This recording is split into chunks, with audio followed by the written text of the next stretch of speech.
This is Channel Attitude. Your voice, your right, your freedom.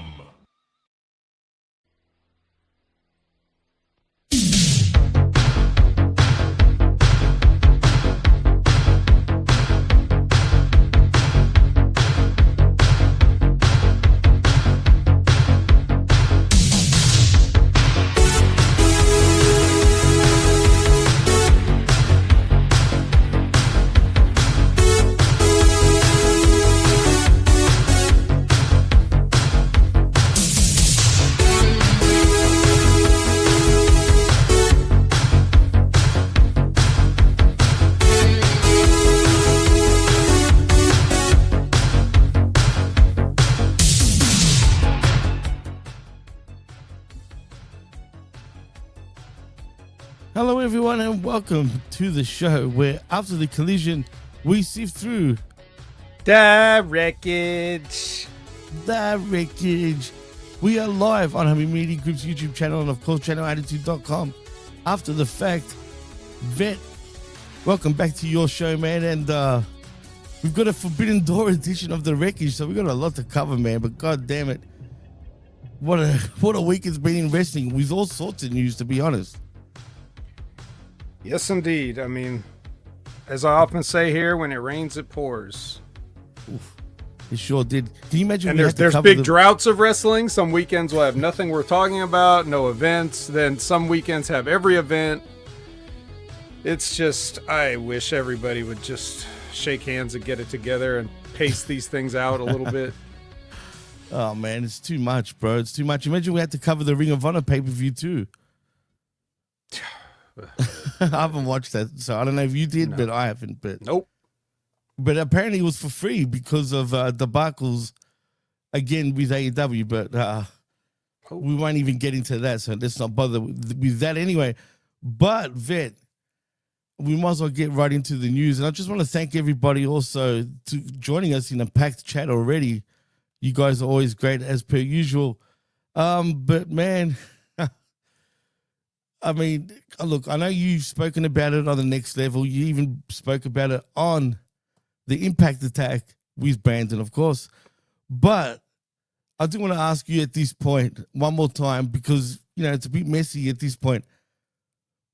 What's going to happen with this, Psycho, what's his Psycho Stu, that's his name. He's awake. He's wide awake. And apparently he doesn't want to press charges. Now, is that a good thing for him to do? I mean, personally, I'd be looking for that bag, dude. I'll be wanting all sorts of money. But apparently he doesn't want to press charges. But in saying that, I'm sure that, it was in LA, right? So I'm assuming the LAPD will eventually press charges. And is it true that in California, it works a little bit different when it comes to assaults? That's why Raja Jackson has not been arrested yet for whatever reason? Well, it may sound funny, but I've never been in trouble with the law here, so I don't know how that works. Right. But look, if he doesn't press charges, I'm sure he knows better than I do why he's not doing it. So he must have some reason. Right. Maybe he feels like some part of responsibility of his behavior. And hey, it's just a few punches to the face. Oh, you know? Just a few. Well, I mean, yeah, just a few. No big deal. Ah. Well, I mean, here's the reality of the situation, though. I know everybody wants to get up on their high horse and talk about and like just talk from a position of like a superiority and moral high ground about this or whatever, right? And you're free to all do that. Anybody's free to say, "Oh, this is disgusting. This is heinous. This guy should be locked up. This guy is." Say whatever you want about it. It's your freedom to say those things. And I'm not gonna argue with anybody about it. I'm not gonna argue with all the people that have said other things, the crazy, whatever their thoughts, whatever the Mark Henrys and the Rob Van Dams and all those people of the world, I'm not gonna argue with them either. All these people are just commenting on some shit they had nothing to do with, including me. So it's this guy's business. People get punched the fuck out all of the time in the world. The only reason that the only reason that anybody cares about this is because pro wrestling is supposed to be fake, and it's supposed to be fun, and it's supposed to be silly, and it's supposed to be all those things that I've been telling you guys for years. That this is the problem, because now something happens, it's real, but it's at the most basic human level. A guy got knocked out. Okay? This happens on every single wrestling show. You have somebody jumping somebody in the back, somebody hitting somebody with a pipe. You have all this stuff, but it's fake, so it's fine. Now it happens once for real. I said these same things when CM Punk grabbed Jack Perry. I said, compared to the shit you do on this TV show, this is absolutely nothing. But now we can't hear the end of it. Why? Because all you so-called wrestling journalists and podcasters and influencers don't have anything real to fucking talk about. So you're going to jump on this like sharks with blood in the water. Literal blood in the water. You're going to jump on it. So now you have something to talk about so you can sound like your life is important or something. I'm over it. I don't give a fuck what happens to any of these people in here. This is, like Jim Cornette says, this is outlaw indie mud show bullshit, and I don't care. Does that answer your question? Perfect. That's why he's the best in the world. And I forgot to mention that you are the best in the world. And like I was going to say, but man, no, you said it perfect. And I'm sure you are sick of it. I'm sick of it. But everyone keeps continuing to report on this. Mm-hmm. There is always, you know, a new development that comes up every day, it seems, but whatever happens. At the end of the day, there's a lot of gray in all of this. You know what I mean? So yeah, and when something happens, like let's say just for example, if they do arrest Raja for something, okay, mm-hmm. and then we're going to talk about that. And he gets sentenced, they're going to say, "Oh, should he have gotten this sentence?" Like people are just going to keep talking about that because that's what passes for news these days. It's clickbait, it's entertainment. Nobody really cares about the people involved. They don't care about the real lives of these people, you know?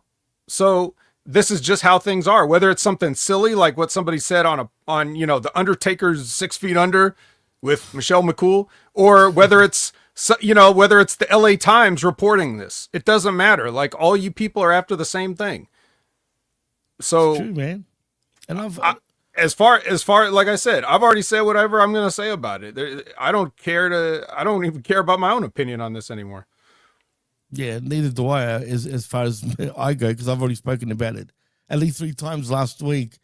But and I've already given my opinion about who's at fault and whatnot. But still, I mean, it's fucked up. Whatever happened, it happened. But it is what it is. We'll see what happens in the future with all of that. But anyway, and it's still in other news. And apparently Chris Jericho has reached out to WWE for a return, funny enough. Is this the beginning of the end for him now? I think he'll be back at the Royal Rumble. Source? Well, of course, it's the Observer. Oh. Yeah. That's the source. That's apparently he reached out, man. I don't know how true that is. Where did they come up with that bullshit? So if it's the Observer, that means he's either coming back, he's not coming back, or he's not sure. I'll go with the latter. But for whatever reason, I don't know why he would come out and say that Jericho was the one that reached out. How did he get that information? I have no idea, man. Jericho. Well, you know, Jericho does actually... I mean, he's known to actually put out stuff himself when it comes to things about himself. You know, so I wouldn't be surprised if he's putting all this shit out there just for everybody to talk about it. Do you know what I mean? Because he's that type of guy. And I will say he's one of the most generous professional wrestlers out there. I mean, that guy absolutely gives out money to absolutely any wrestler in any promotion, whether it's professional or indie level. So I'll take my hat off to him. But if he comes back to WWE, good for him. I'm sure he'll get a Hall of Fame induction, right? Oh, yeah, that's what they all want. I bet you he does, for sure. JR has confirmed that he signed a new deal with AEW to keep him locked up in AEW. Good for him. I'm not even going to ask you for your opinion about that because there's no need. Also, one other thing about Raja Jackson, how do you feel about him getting booked, actually, with another indie promotion already? What did I say earlier about Outlaw Indie Mud Show? Fair point. Yeah, I'm gonna try to do this because ain't nobody gonna come to my show if I don't do something. Fair point. That's a great point, actually. No, well said. Also, there was something else I needed to bring up, but it's not coming up in my news feed over here. But it was from a couple of days ago. Let me just get to it. Oh yeah. Did you listen to Jack Hager's show with Chris Van Fleet, where he interviewed him about what he's doing now and all the things that he said about AEW? No, I heard a clip and I saw some quotes, but I didn't listen to the whole thing. I did, funny enough, and it was pretty good, man. But I'm worried about him, dude. I'm not gonna lie, because why? Man, well, why are you worried about this millionaire? I know he's a millionaire, dude, but he's gone through a lot of shit. For example, he got a divorce from his wife. I know. I can't imagine why someone would want to divorce him. I don't know him personally, but it is what it is. But yeah, he went through a divorce. He's lost his interest in professional wrestling. He hates wrestling. Apparently now he's done with it. Oh no, Jake, no. Come on, Jake, come back. Oh, Jake. Come on, we want to see you. We want to see you trip over your own feet again for another 15 years.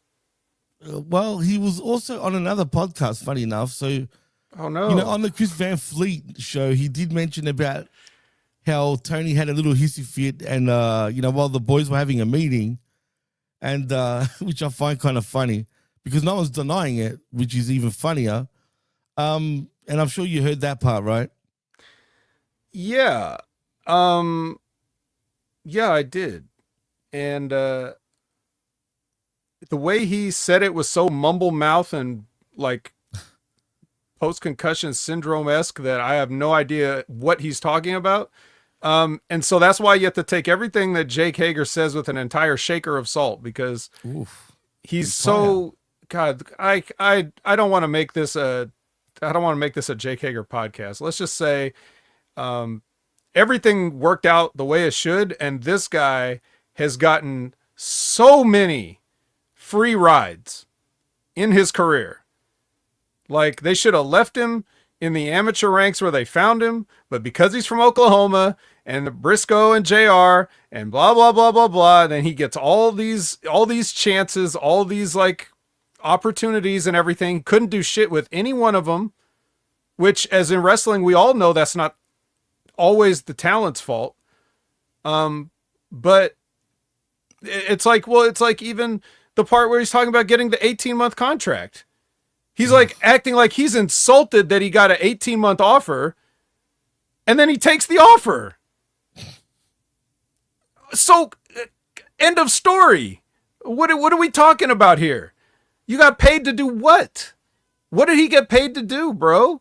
He done really fuck all when it comes to AEW, especially. What was that shit about Stadium Stampede put AEW on the map? What the fuck are you talking about, bro? I agree with you on that. I was like, what are you talking about? No, you're right. That's true.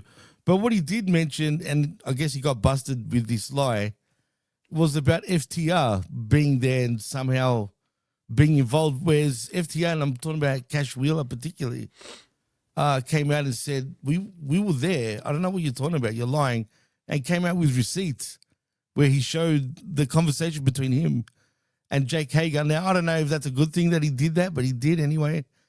And it proved, like, he apologized. He actually apologized, but no one denied the meeting and about the part with Tony Khan having the hissy fit, because someone would have came out and said, surely, like, oh, no, he didn't do that. Or someone would have stuck up for him. No one did. So I believe that part. Obviously, the FTR part was a bit scrambled, but everything else, I'm not sure, man. Maybe he's just bitter, like you're thinking right now, and he's just talking shit. But whatever the case, good luck to him, because, yeah, he just looks very, very bitter. But in other news, did you hear about Vince McMahon's birthday bash? Oh, I heard that he had one. I mean, he had a lot of celebrities there, man. I mean, from AC/DC to Now, there was reports that Triple H wasn't there, but actually he was there. But Stephanie wasn't there for whatever reason. But Triple H was. Teddy Long was there. I mean, The King, Cena, Drew McIntyre, The Miz, Maurice. All sorts of people there. Yeah, I mean, yeah, all his favorites, pretty much. The Chosen One, for example, right? Drew McIntyre. Sheamus was there too. But, you know, a lot of people are kind of having a fit over these guys attending his birthday. Do you have a problem with that? Because I don't, man. Not that they feel that they owe Vince anything. And sure, Vince has already made his money tenfold over these guys, right? I mean, how much millions have these guys made for him? But I don't feel bad that they attended. I get why they feel loyal and shit to Vince, but does it need to be heat on these guys for even attending? Does there need to be? No. Is that just where we're at? Yes. I mean, people are, anything you do now, no matter what, you can't even be associated. Which that, don't let me forget, because somebody asked earlier, I don't remember if it was J12 or Lab Rat, or it was J12. But he said, what do you guys think of the civil war between K100 and Russo brand? Oh my God. And the breakup of Timeout? Oh, Jesus. If you want to talk about that, please bring it up. Well, just very briefly. It makes me sad because, like, I'm in the middle of it, kind of. You know? What have you been doing, Vet? Nothing. No, I don't mean I'm involved. Okay, but I mean, right. I feel like, yeah, I like all the people involved for Me whatever, you know, whatever Vince and Jeff over here. You know, Conan and Disco and Joe over here have been doing, they've all been doing great. And this whole thing is completely unnecessary. It doesn't need to be happening because, look, you guys are friends. Like, and you are the reason that this is all happening. And no one's going to clip this, but whatever. I'm going to say it anyway. The reason that this is happening is exactly because neither one of you guys are listening to each other. Like, Vince Russo will go on this whole rant about, you know, how these guys do this and these guys do that and these guys do this. And in the same breath, he says, I've never listened to their show once. Okay, so you don't know. And the same thing with them. Like, it's people writing to them, asking them questions and them talking about it on the show. And they are not listening to what Vince and Jeff are saying. Vince and Jeff are not listening to what they're saying. So they're both saying things and they both think the other one is saying things and neither one of them is saying those things. Like, they think that Vince keeps saying that Conan Disco laugh at Ben Hameen because he never made it to the big time. It's like, no, what are you talking about? They love Ben Hameen. He's been on their show a bunch of times. They never talk bad about Ben Hameen. So why do you think he does? And why does Ben let Vince think that? Why doesn't Ben correct Vince? Like, he does not. Nobody listens to anybody, and they all are just getting this way out of control. You guys are all friends. You know better than this. Don't let this same kind of petty bullshit that you know. Don't let this fake podcaster bullshit. Don't let this sort of like this is stuff for like JD from New York and Sean Ross Sapp to get into, not guys that have been friends for decades. This is not the way this is supposed to go, guys. Come on. That's well put. Just talk to each other. Just actually talk to each other. Don't go on shows and say they said all this when you didn't listen. Just talk to each other directly, please. Squash all this. It doesn't need to happen. Look, Ben he did say on the Friday locker room, for example, that, you know, it's silly what's going on. But you're right. He should probably, you know, open his mouth because he's in a bad position. Because they do like Ben. They've never talked trash. As a matter of fact, what he's probably trying to allude to, and I'm talking about Vince, is when, you know, a few of the brand members, right, apparently, sent emails to Disco and Conan, you know, that hated on Ben, right? They had a problem with Ben's opinion, whatever, and were shitting on him towards Disco and Conan. And you know what? They stuck up for him, as a matter of fact, right? Yeah. Never have they talked shit about Ben ever. They loved Ben. right? There's no, and they even said on this, about what you're talking about, that there's no heat with Ben. But unfortunately, via association, are they going to bring, like, someone's going to get upset if Ben was to appear on Keeping It 100 again. Probably Vince will, let's be honest, right? And vice versa. And I feel bad for Ben being in that position, you know what I mean? So it sucks. I mean, it is what it is. And it's immature. All this over Rhea Ripley too. Like when you think about it. Over what Vince said. And he denied it. And then someone showed him receipts. And then it escalated over that. Yeah. This is the problem when you don't communicate. Communication is everything. Come on, fellas. You've known each other for 30 years plus. Let's get past all this bullshit. That's just petty bullshit. I mean, I would never fight over that. Put it that way. Over some bullshit. And Vince, unfortunately, as much as, look, we love you, Vince, but sometimes you just got to, accept that you're wrong sometimes, man. You know what I mean? But, we can all get like that at times, man. It is what it is. And that's not a friggin', that's not a slight on anyone. I'm just saying it's over nothing. Let's just move on from it, and that's that. You know what I mean? But like Liv says, it's like a bunch of high school girls. I mean, shit. Yeah. I mean, Vince Russo's Italian. He's emotional. Like, he overreacts. And he's again, it's one thing to overreact to something that actually happened. But right. If you're overreacting to something you think happened and you're wrong about it, then don't overreact. Just pick up the phone and say, is this true? And then you could just, oh, no? Okay, well, haha. Anyways, you watch the game last night? Yeah, blah, blah, blah. You see this movie? Whatever. Just, it doesn't have to, it's that simple, man. You just, if you're not doing that, then there's probably some reason you don't want to. But that shouldn't be. Like, a lot of us are closer to the end than the beginning. Right. So we can't afford to be like throwing out longtime friendships.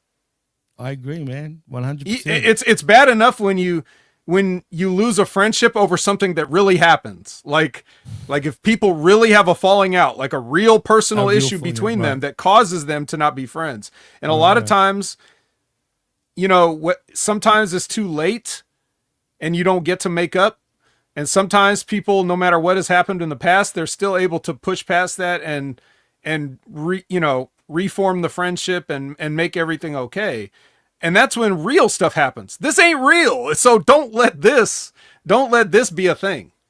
Imagine if and don't listen to the people, don't listen to the fans. Bless everybody here today that's watching us. We love all you guys, but we're not letting you dictate our lives here. So don't let a few people writing emails come in and you act like they represent everybody. Because that's the same thing that you say about the wrestling bubble and how these marks, they're not speaking for everybody. So that's also true of your own marks. Don't let the few speak for the many, right? And no, you're right. And you know what? It's the marks that are causing a lot of issues, even with the whole Raja thing, for example. But actually, that reminds me. Did you notice what happened on SmackDown, for example, in Lyon François in France? With the main event. You're referring to. Oh, well, Solo Sikoa had his United States Championship on the line against Sami Zayn, right? Mm-hmm. And guess who won? Sami's your new US champion. Mm-hmm. Now, you know how professional wrestling, especially WWE, more particular, when there's heat on, for example, on someone that you're related to, if it's your tag team partner or a family member, for example, that heat can travel across to the tag team partner, even though they've done nothing wrong, or to another family member. What I'm trying to get at, Solo losing his United States Championship on a SmackDown randomly out of nowhere to Sami Zayn. Do you feel that there's possibly any heat that spills onto Rikishi's boys? See, that's exactly the kind of shit that I'm talking about. Anybody that believes that, just get fucked. Seriously. So you think there's nothing to that? Am I having to tell you to get fucked, Jimmy? Is that what we're getting at here? You actually believe you're telling me to get fucked because you actually believe that the U.S. title switch had something to do with what fucking happened at this mud show. You really believe that? Not that they had booked this match already, not that they were planning to do, not that they were in France and this match was already going to happen with Sami Zayn as the lead into Clash at the Castle, which it wasn't going to be on. Right. Well, I wouldn't put it past them, man. I'm just being honest. This has happened before. You know what I mean? So I don't know. I don't know. It's just the timing of it's a little bit weird, man. Yeah, it's a little weird. Anyways, what else? Well, let's see what other news. Well, not that you care, but because I don't really care, and I hate to see this, but Orange Cassidy reported medically cleared for a return from a torn God. Ray already injury. said that story on Wednesday. What else? Well, did you talk about Swerve undergoing surgery? Because apparently he did his knee at Forbidden Door, so he'll be out for quite surgery. a while. Why did he wrestle a whole match on it? No. After he apparently got it during the match, and now he just had surgery. I don't think that's right. I don't you sure believe about that. that? Swerve. Wait. Okay. Well, let me tell. I'll read it out properly. Apparently, here Swerve Strickland underwent successful torn meniscus surgery, and it doesn't really say if he had it beforehand or after the fact. But anyway, if you remember the, like he had to have like he had that match. Which and one? even before that, he must have been injured already, because I didn't realize, to be honest. Because there's no reason in the before Forbidden Door when he got attacked, why is Okada would not be dropping elbows on a man's knee, getting heat, right? Oh, true. That's a good So point. it's like Now they were setting this up so that in the match he would sell the knee. And then that would give him, like, I guess, the out why he loses or whatever. But it's still dangerous if you need surgery on a meniscus tear to wrestle a whole match. I mean, he did pretty well. I'm when you surprised think that he about it. did that. Right. No. That's crazy. That's the same with Ospreay. But anyway, good luck to him. You know, I guess he'll be back after 8 months, thereabouts anyway, 8 months to a year. I mean, some of these guys are really dropping in AEW. I guess they need to take care of these guys a little bit better. But anyway, let's get away from the news because really there's not much more to talk about, Vet. I mean, that's it. Like you said, if I kept going, you probably already spoke about it from Wednesday. So, unless you want to talk about the Hogan stuff, but that's already overdone. So I'm not even going to get into that. But anyway, let's get into Forbidden Door, shall we? Because now look, I've already said this to you. I watched the pay-per-view. I just didn't watch the pre-show. So I'm not going to get into what happened. I sent you exactly. a text message with the results. I know. I'm looking at it right now. Don't worry. I'm looking. You can just bring those up, and I'll tell you if there's anything on it that needed to. Did you actually watch the pre-show? Yes. Okay, cool. Well, let's get into match number 1. And you know what? This match looks kind of interesting. I'm spewing I didn't watch it. But anyway, match number 1 is Uramura, El Desperado, Kyle O'Reilly, and Roderick Strong defeating Action Andretti, Lio Rush, Hechicero, and Josh Alexander. I don't know how that finish happened, but was that match half decent? It was, let's get all these guys out here. Okay, fair enough. It really was. It looks good on paper, though. I mean, technically. It's very random. Like, the crew Well, yeah. has to team with the Don Callis family. Why? Don Callis has enough people. You know? We'll get into that, too, shortly. But, yeah. So not as many as he's going to have, but he already does have enough. I already want to ask you, I mean, why does he need so many guys? What are they even doing here with this Don Callis family? But whatever. It's got to be a rip. Maybe. Match number 2 was Ricochet, Bishop Khan, and Toa Leona defeating Michael Oku, if I pronounce that right. Mike Beatty is in Speedball, and Kevin Knight. This match only went for 9 minutes, 56 seconds. I guess the right team won, right? Oh, yeah. It's wonderful. This match was notable because Michael Oku almost broke his neck on a dive. Really? Mm-hmm. What happened there? He dove and landed on his neck. Oh, boy. Stevie Richards went wrong about it. So if you'd like to see that, please go to his channel. I haven't actually. I did watch the Forbidden Door review, but not that part. But anyway, match number 3 was Megan Bain, Julia Hart, and well, actually, I need to. Yeah, do it right. Dark Julia, Dark Sky.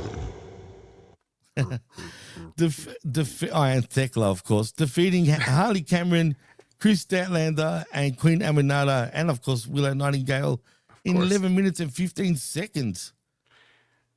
Oh boy, man, let me tell you, wow, huh? So forbidden, you know? Wow, like, really? This will be the last thing you see. You're definitely gonna hit that buy button. No, don't do that. Dark Sky. Dark Sky is always money, you know? She's money, absolutely, bro. I mean, Jesus, look at her. I mean, far out. But it's anyway, like her clothes are disappearing over time. I mean, well, it's weird, right? It is disappearing. Everything's disappearing on her over time.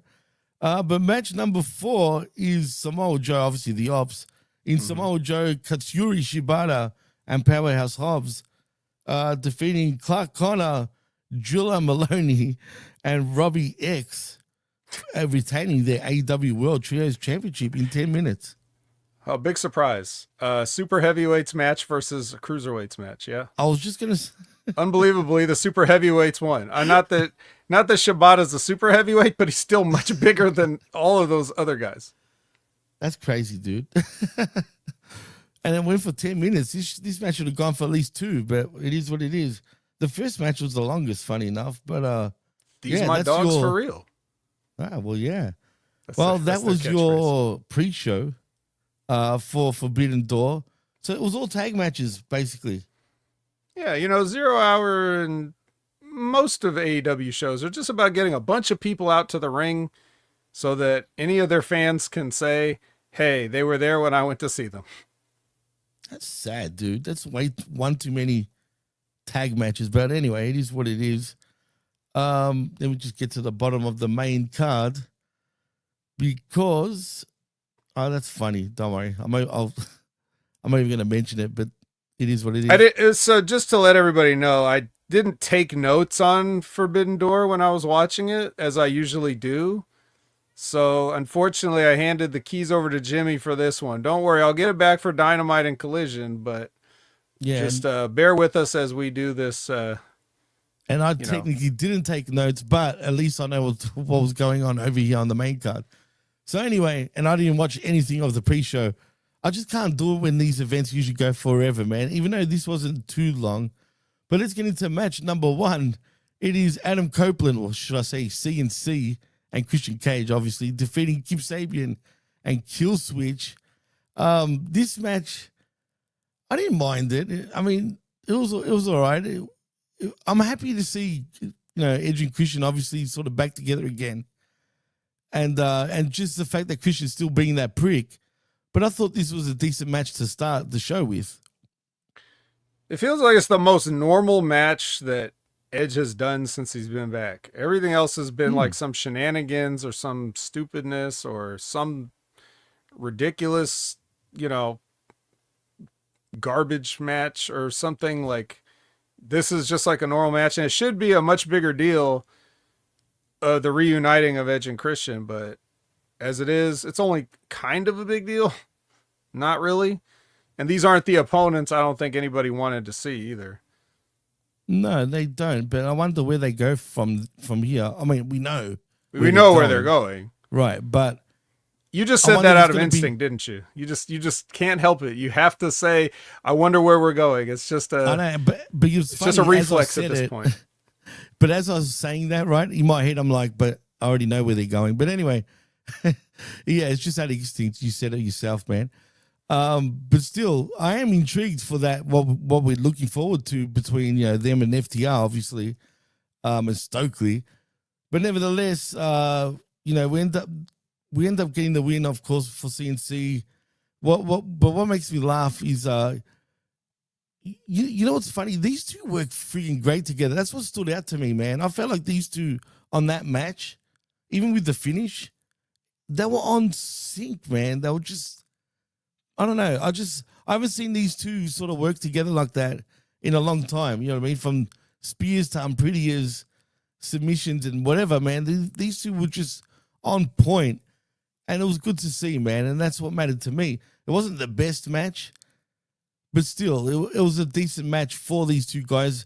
I'm just not sure about what's his name, Luchasaurus. The Killswitch name for me right now is just irrelevant. He should just go back to Luchasaurus. But if you notice when he first came back, did you notice the guy, one of the scientists or whatever working on Luchasaurus, looked like kind of Jack Perry? Or you see his jacket per se in the video. I don't know if you noticed that. So, yeah, expect maybe. How funny would that be if this guy, after everything, just comes back and is just back with the dinosaur again? How funny. Again, it'll be a waste of everything that we're trying to do. But again, what else are you going to do with these guys? You're going to bring him back as the scapegoat? He literally got used as a scapegoat. They proved it by him disappearing. Like, where is he?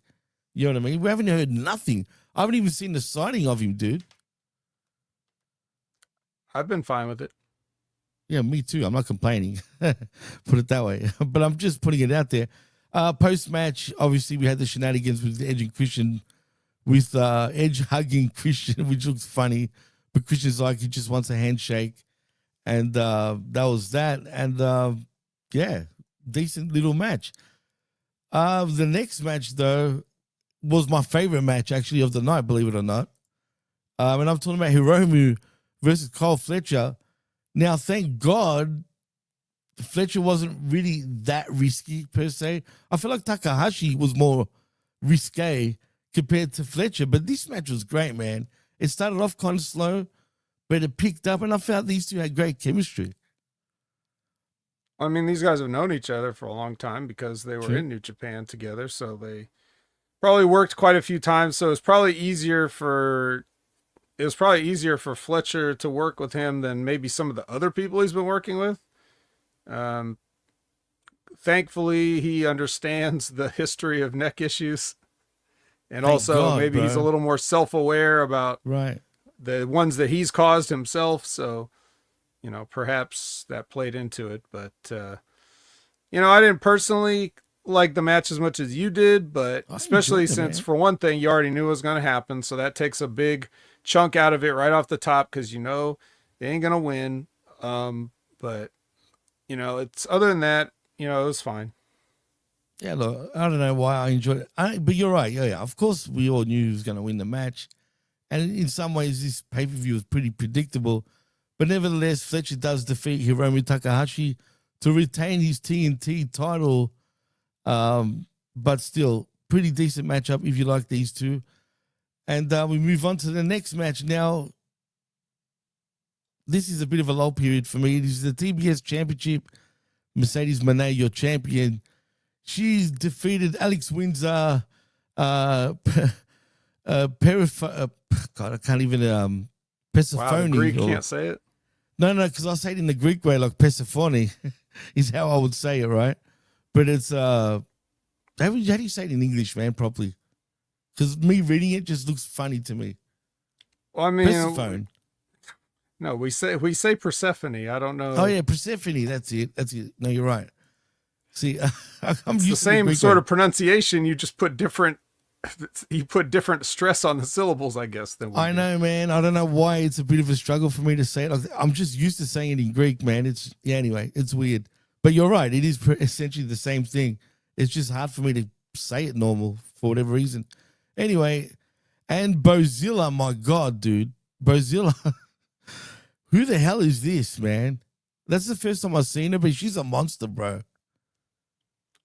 Yeah, I guess she's from Stardom, but she's from Stardom. I haven't been watching Stardom since she's been there, so I don't know anything about her. This is my first time seeing her, and oh boy, dude, she looks. You've played, for example, Assassin's Creed, the Odyssey one, right? The Greek one. Do you remember that big? You didn't play it? You're kidding. No, I don't like Assassin's Creed. I don't care for those, so I never played them. Wow, you should play that one's. I'm not trying to be. I ain't biased, playing but- it. Don't get off track. Come on, Vic, man. Listen to me for once, please. Never. Anyway, never. Well, anyway, that's pointless. There's no point in me saying it now. But anyway, she's a big chick. She's from Germany. I felt like she should have won this match just by sheer size. But nevertheless, of course, Mercedes Moné does retain her championship. I can't stand Windsor saying, Windsor, every 2 seconds. It's so feral, dude. I hate it. Like, who the fuck? It's Like, gonna come on, bro. It's gonna keep her from getting over. I'm just We warning will. her. People are gonna hate that. Or It's just- maybe they'll just ironically just do it. Like they'll laugh at her and she'll think they're laughing with her, and then it'll, then people will do it so long they'll forget that they actually hated it when they started, and then everybody will love it. I changed my mind. I talked myself out of it. She's gonna get over. She's gonna be the AEW Women's Champion in 6 months. Well, Cold Blooded says that's not over with me at all. Ugh, it's yuck, dude. I just yuck. But anyway, like Windsor, people are gonna do the Dully thing towards her instead, bro. They're gonna go Windsor. You know what I mean? What's the difference? I mean, shit. I know that's true, but still, I can't stand it, bro. But anyway, as I said, Mercedes retains her TBS championship. I didn't really care about that match, other than looking at Bozilla, just how huge she is. She's, I believe, 6 foot tall, right? That's what they said. But yeah, man, she was massive. But next we got the IWGP World Heavyweight Championship match between Zack Sabre Jr. and Nigel McGuinness. Obviously, Zack Sabre Jr. was going to win this any day of the week. For me, dude, these two did not have any sort of chemistry, man. I didn't seem to enjoy it. I thought I was expecting a lot more, but I don't know. I wasn't feeling it, man, for whatever reason. It's definitely a different type of match that they had.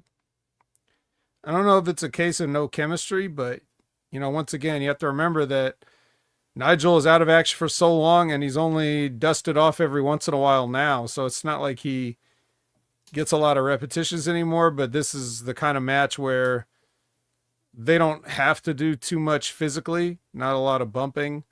It's just not what they do. And they're going to be different than everybody else. They're definitely not going to have to worry about any of their stuff that somebody else is going to do in a different match. That's for sure.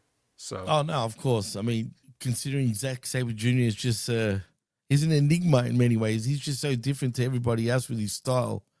But whatever reason, we also had, why was Garcia hugging friggin' Nigel, man, at the end? Well, they're friends. They're best buddies. But Okay. I think that if I maybe I'm looking too far into this, but it seemed like they wanted you to think that Garcia was going to turn on him, and then he doesn't. But even if he did, like, I know, but it was just a thing of like, oh, here comes the clothesline, and then she just hugs him. So, Okay. maybe that, I don't know. I don't know if, or maybe that's just, maybe it was always just supposed to be a normal thing. And then Daniel Garcia is just so awkward that he can't even do it right. What did you think about the little vignette with Johnny Saint where they're like playing chess in the park or whatever? Did that work that for was you? cool, man. That was brilliant. I like that. But you know what? They didn't say enough. They should have showed who they were, because a lot of people don't know who they are. Let's be honest, man. Even though the English legends, obviously the crowd there would know, right? But I heard of like a lot of fans from outside of the UK not really having a clue who they are, and that's on AEW. I mean, AEW should have done some sort of vignette, showing who they are and whatnot. But for whatever reason, they just didn't, and they were in the crowd like. The two of them were in the crowd as well. But yeah, no, I like it, dude. I mean, it was cool. At least they acknowledged it. I mean, didn't he make his name in the Wide World of Wrestling, whatever it's called in the UK back in the day? World of Sport. Oh, World of Sports. Why did I say Wide World of freaking Wrestling? Anyway, close enough. But you know, look, they were before my time anyway. But I know exactly who they are, man, and that's all that matters. But it's not like I'm going to sit there and watch their shit from back then. I mean, did you ever watch any of their matches? Not really, but I mean, for a long time you couldn't. Then once YouTube became a thing, once YouTube became a thing, then you could like go back and people would post some old matches and stuff. But no, most of the world of sports stuff that I saw was from people that came to OVW that I actually had to work with. So I would learn. Really? Yeah. I mean, you know, like you said, Zack Sabre is like a different kind of a guy. But for me, that was just everything Zack Sabre does was just a Tuesday night for me. So I mean, that's just what we had to learn. So, and we have people that came from England, people that came from Scotland, people that grew up watching World of Sport or whatever, or their parents did or whatever the case. And then they come in, and when I work with them, they show me holds and, you know, reversals and stuff like that. And then, you know, they'll be like, that was a Johnny Saint, you know, like I'm like, oh, okay. You know, so I learned it not by watching, but by working with people that did watch. And then I pick up things from them. Oh, that's interesting. That's pretty cool. I mean, did you guys have a lot of international peeps trying to, you know, get into OVW? People did come from like all over because they knew it had the reputation. Of course. So no, for sure. So yeah, you would definitely get people that made long trips to be there. Jeez. And yeah, I mean, imagine, yeah. I mean, those guys making Charles, that trip Charles remembers because he was there too. Like he knows exactly what I'm talking about. No, it'd be cool just picking up all sorts of stuff from overseas. You know what I mean? Yeah, because we had to do an hour of chain wrestling every single time. Really? Like an hour straight.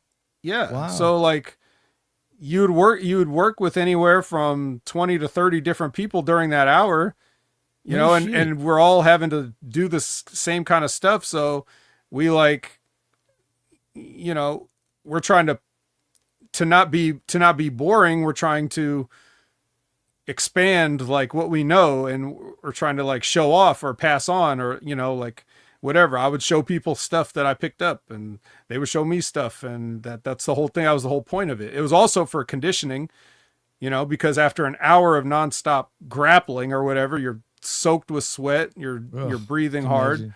Some people would puke. Really? From chain wrestling? Yeah.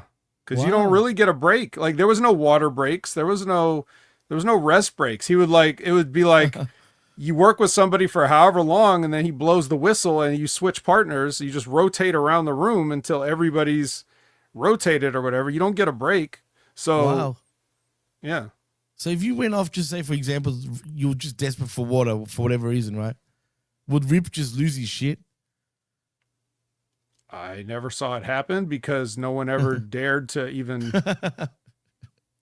I never saw anybody leave. Wow. Like you were allowed to go over to the trash can and puke, but that's it. So would you get heat if you had a water bottle next to you while doing all this shit? It wasn't like that. You couldn't have a water bottle next to you. That's crazy. But I could only imagine. I could just picture it. But that's cool, man. Thanks for the inside info there. That's pretty cool just hearing that. But back to Forbidden Door. So yeah, like as I said, Zack Sabre Jr. retains his IWGP Heavyweight Championship. Did I mention also before that Jamie Hayter made her return to a pretty huge pop, man? When was that? It's going by what I'm reading over here. It was right after this match because apparently we see, because remember it cuts to the back and we see Thekla brawling with Queen Aminata in the back right after this match. Oh, and then Jamie Hayter comes in and then brings her outside, you know, to show off that she's back. And I just can't stand her 70s like look, bro. Like we're in 2025. Do we need this 70s sort of look? I'm starting to look at her as like she's Mike Awesome of 2025. You know, that 70s guy. Can we call it that 70s girl at this point? Maybe. Yeah. And she's, anyway, I might say it, but she still doesn't fix her teeth. I said it. There you go. Her teeth are bad, bro. I'm sorry, but they stand out. But anyway, that's just me being an asshole right now. But speaking of assholes, this match really, really, really scorned me because it's your AEW World Tag Team Championship match, and we're not hurting people anymore. It seems over here because Brodito is your new damn heavyweight tag team champions. That's ridiculous to me, dude. The way this thing was all done, I'm hearing rumors. I don't know how true it is. It's probably bullshit. But allegedly, the Hurt Syndicate did not want to put FTR over at all because apparently they got some sort of problem with them. Now, I don't know how true that is, but that's what I was reading. And that's why we got this weird finish, in the end. When we see this masked New Japan talent, so we thought. But instead it was Ricochet and his boys. And since when now is this match such a big deal? Because, is Khan and Loa going to lose this against the Hurt Syndicate? More than likely, right? You would think so. They were no trouble for them before Ricochet. But there were no trouble for anybody before Ricochet. I know. That's my issue. Yeah, well, that's the problem with your long-term booking. Now you expect everything to be turned around. They're the same guys. Sure, Totally only has boots now, but other than that, they're the same guys. True. Good spot. That's a great point. You're right. But do you believe any of this nonsense about the Hurt Syndicate? It's not a question of believing or not believing. It's I don't care. I don't care. That's their problem, true. Yeah, you deal with that. All we know is what we saw, and I was surprised again that they didn't do this the last time they had a chance at All In to be in a triple threat match and beat them without beating them. But they did it here, and they put it on the least interesting team in the thing. So there you go.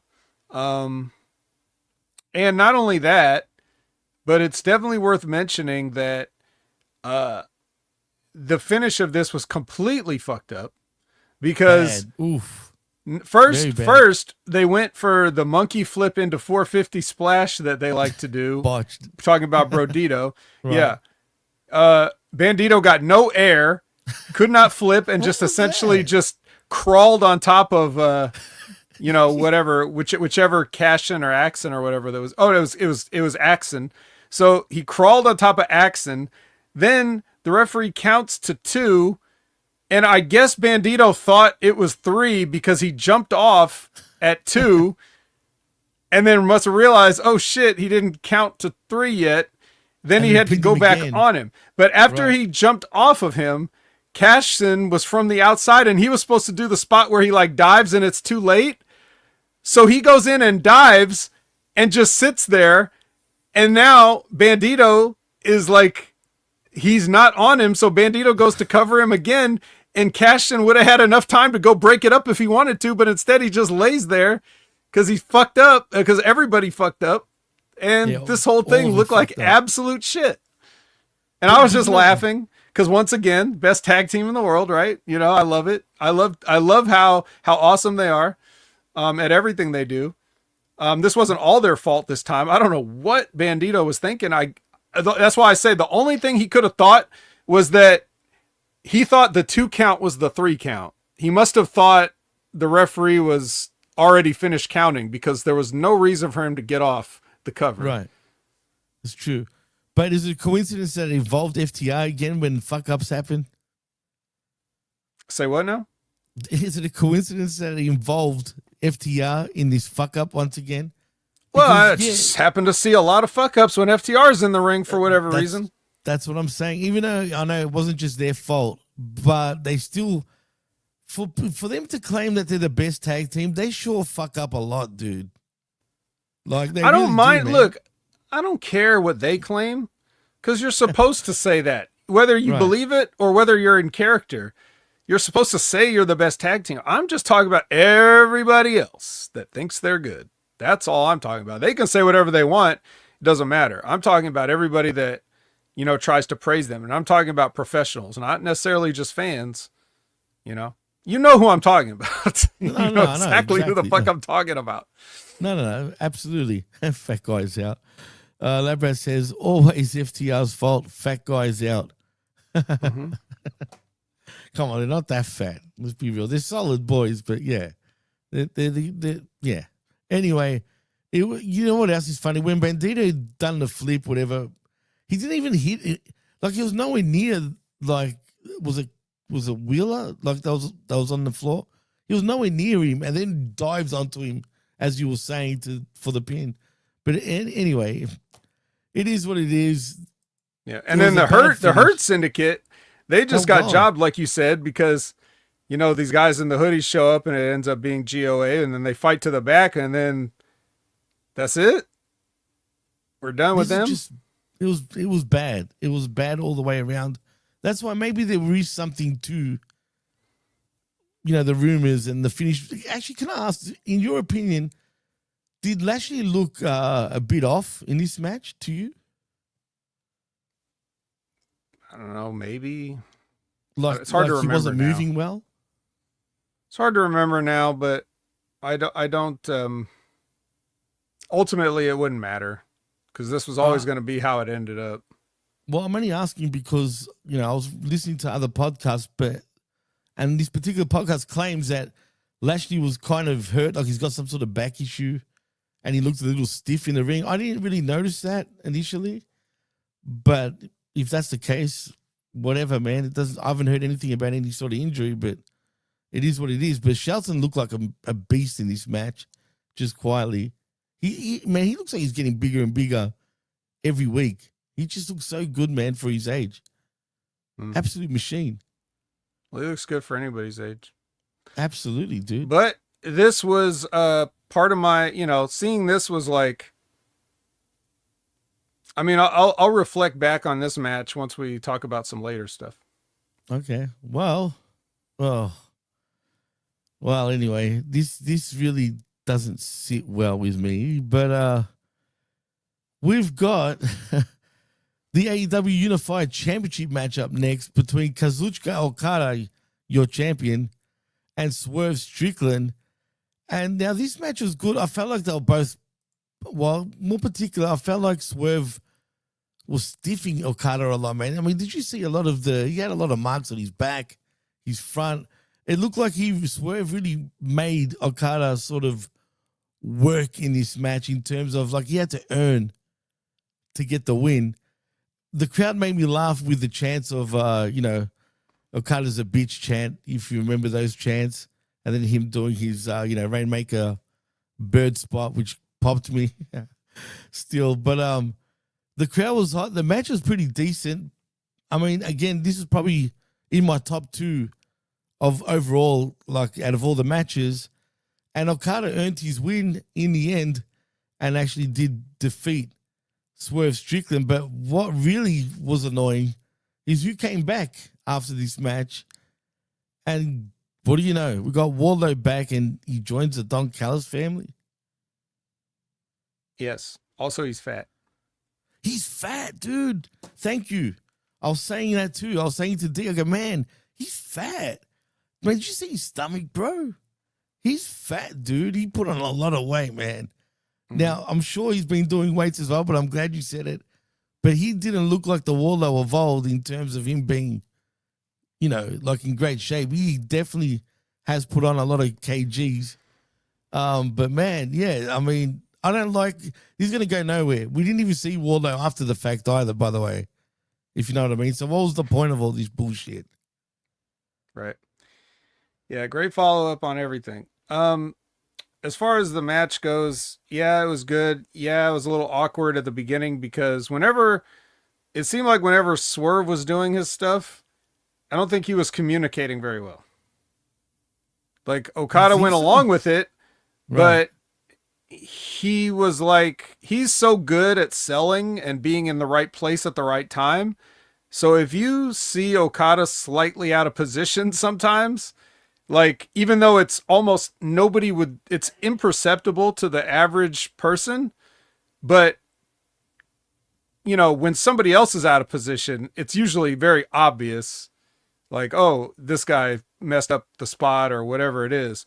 You won't think anything got messed up with him, but I could see it compared to how he never does that.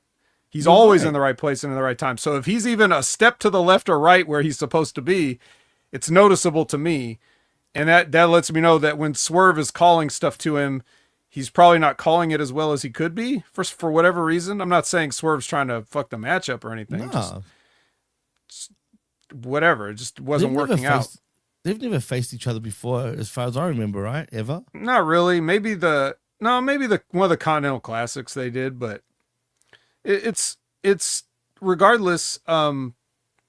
He once Okada took over, then the match settled down and looked more like a match. Right. No, for sure. But Swerve had to get his shit in first. Oof, and a lot of it too, man. Yeah. So it went fine after that. Whatever, fine. And like you said about the post match, Wardlow comes and beats up Nana because Okada has to smash Swerve's knee in with a chair because we have to, as we talked about already, we have to write him off. So here's the part where we destroy your knee, I forgot here's where we do a Raja Jackson to your knee. Not just a Raja Jackson, but I forgot to mention in the tag team match, also with Brodito, that freaking chair shot, bro, onto Brody. That's ridiculous, man. What was they thinking even then, bro? Who the hell does that shit nowadays, man? But I thought Tony Khan cares, though, about his wrestlers, dude. Well, he could care after the fact because there's nothing he could do when the chair's out there flying through the air. Well, also post-show, we see the family all making their way. Now this. Oh yeah, and by the way, too, on Wardlow, before we just completely move off of that, as Charles points out, the punches. Oh my God, the punches, shocking, bro. The opposite of the Raja Jackson. Just good Lord. That was bad, dude. That was bad. They don't hit nobody on American Gladiators. What? Come on. Did you see that? Did you see his performance on that shit? No, nobody has. Yeah, because neither did I. It hasn't aired yet. But I'm hasn't just it? saying. Okay, I thought it's already done by now. But anyway, it's interesting, I guess, to check out. I'm not probably going to check it out, but whatever. But at the end, how they all make their way in the aisle, celebrating what happened. Let's make no mistake about it, man. This whole stupid family, whatever you want to call it, is all to protect pretty much Takeshita, Fletcher, and maybe Wardlow, but even that, I'm not even sure anymore. I just think he's just in the background. But this is all just a build between Takeshita and Fletcher, in my opinion. And I guess, is Takeshita now the ace of this group? Is he like the big boss? What's with these Mark ass questions? Who cares? Next. I'm just saying what I saw. The way they presented him, it's like he's the big bad guy of this Callis family. I can't comment on this stuff. Come on, man. Takeshi's the man. He's a G1 champion, bro. Okay. Aren't you happy about that? So happy. I sent flowers. I hope he received them. Oh, what? Dude, only the females sent flowers apparently to the males in Japan. Well, that's just how awesome he is. I had to send him some. Anyway, let's move on. You're a character vet, seriously. Anyway, next, speaking of ladies, we got your AEW Women's World Championship match between Toni Storm and Athena. And we knew Toni was going to win, but we did. I hate that, though, man. I wanted Athena to win. This was a pretty good match, too, man. It was a great match, actually. Yeah, I don't know what I was expecting, but it was kind of like Toni Storm was kind of like here's the problem. What was she too, by the way? What was that? Fuck if I know. Some doll? fucking reference. Whatever reference that was, I don't even care to find out. But the point is, it looked ridiculous. It did. But when she comes out, and has the match, it's just a normal match. She doesn't do her normal, like, you know, character stuff. She just has a serious match. So if she was going to do that, she shouldn't have had like a silly look. She should have came out like more serious. She could still be timeless, but you know, not with the goofy ass look. So, but the timeless character is not serious anyway, regardless. I know, but I'm saying like you're dressing up, you're doing one of your special, you know, like it's like when Rey Mysterio would dress like a superhero or you know, like something different. Right. Yeah, and now she's got this thing because they're in England, but then didn't really feel like herself. Once the match started, it seemed like it was life or death. She ended up winning. It's very unsatisfying to me, but that was not the most disappointing thing of, you know, as far as like, we're talking about somebody that had the, you know, the contract, the title shot. I get a title shot and this is it. So now, you know, that's done. But okay, so like I'm looking at this and I'm going, okay, that's your decision. That's the booking. You want Toni to go over. You don't really give Athena an out here. She tapped. There's really nothing she could say now. Match too, right? Exactly. Yeah. So now, no, you know, I don't know. It was a little bit questionable, but it could get worse, and it does. He gets, it's actually nothing but worse from this point on, actually, as a matter of fact. Yeah. And we'll say why in a moment. But anyway, like you said, Athena taps out to Toni Storm for her to retain her Women's World Championship. Now the bullshit really starts. The bullshit power is about to hit us real hard, Vet, because it is the AEW World Championship match next. It is between Hangman or Hang Person against MJF. This match pissed me off from the get-go, dude, as I was texting you while I was watching it. Now, let me get this straight, right? If this is the stipulation, if Hang Person gets disqualified or counted out, MJF can become your new world champion, correct? Mm-hmm. What were they doing for most of this match? Fighting outside. So why the fuck wasn't anyone disqualified? Referee's discretion.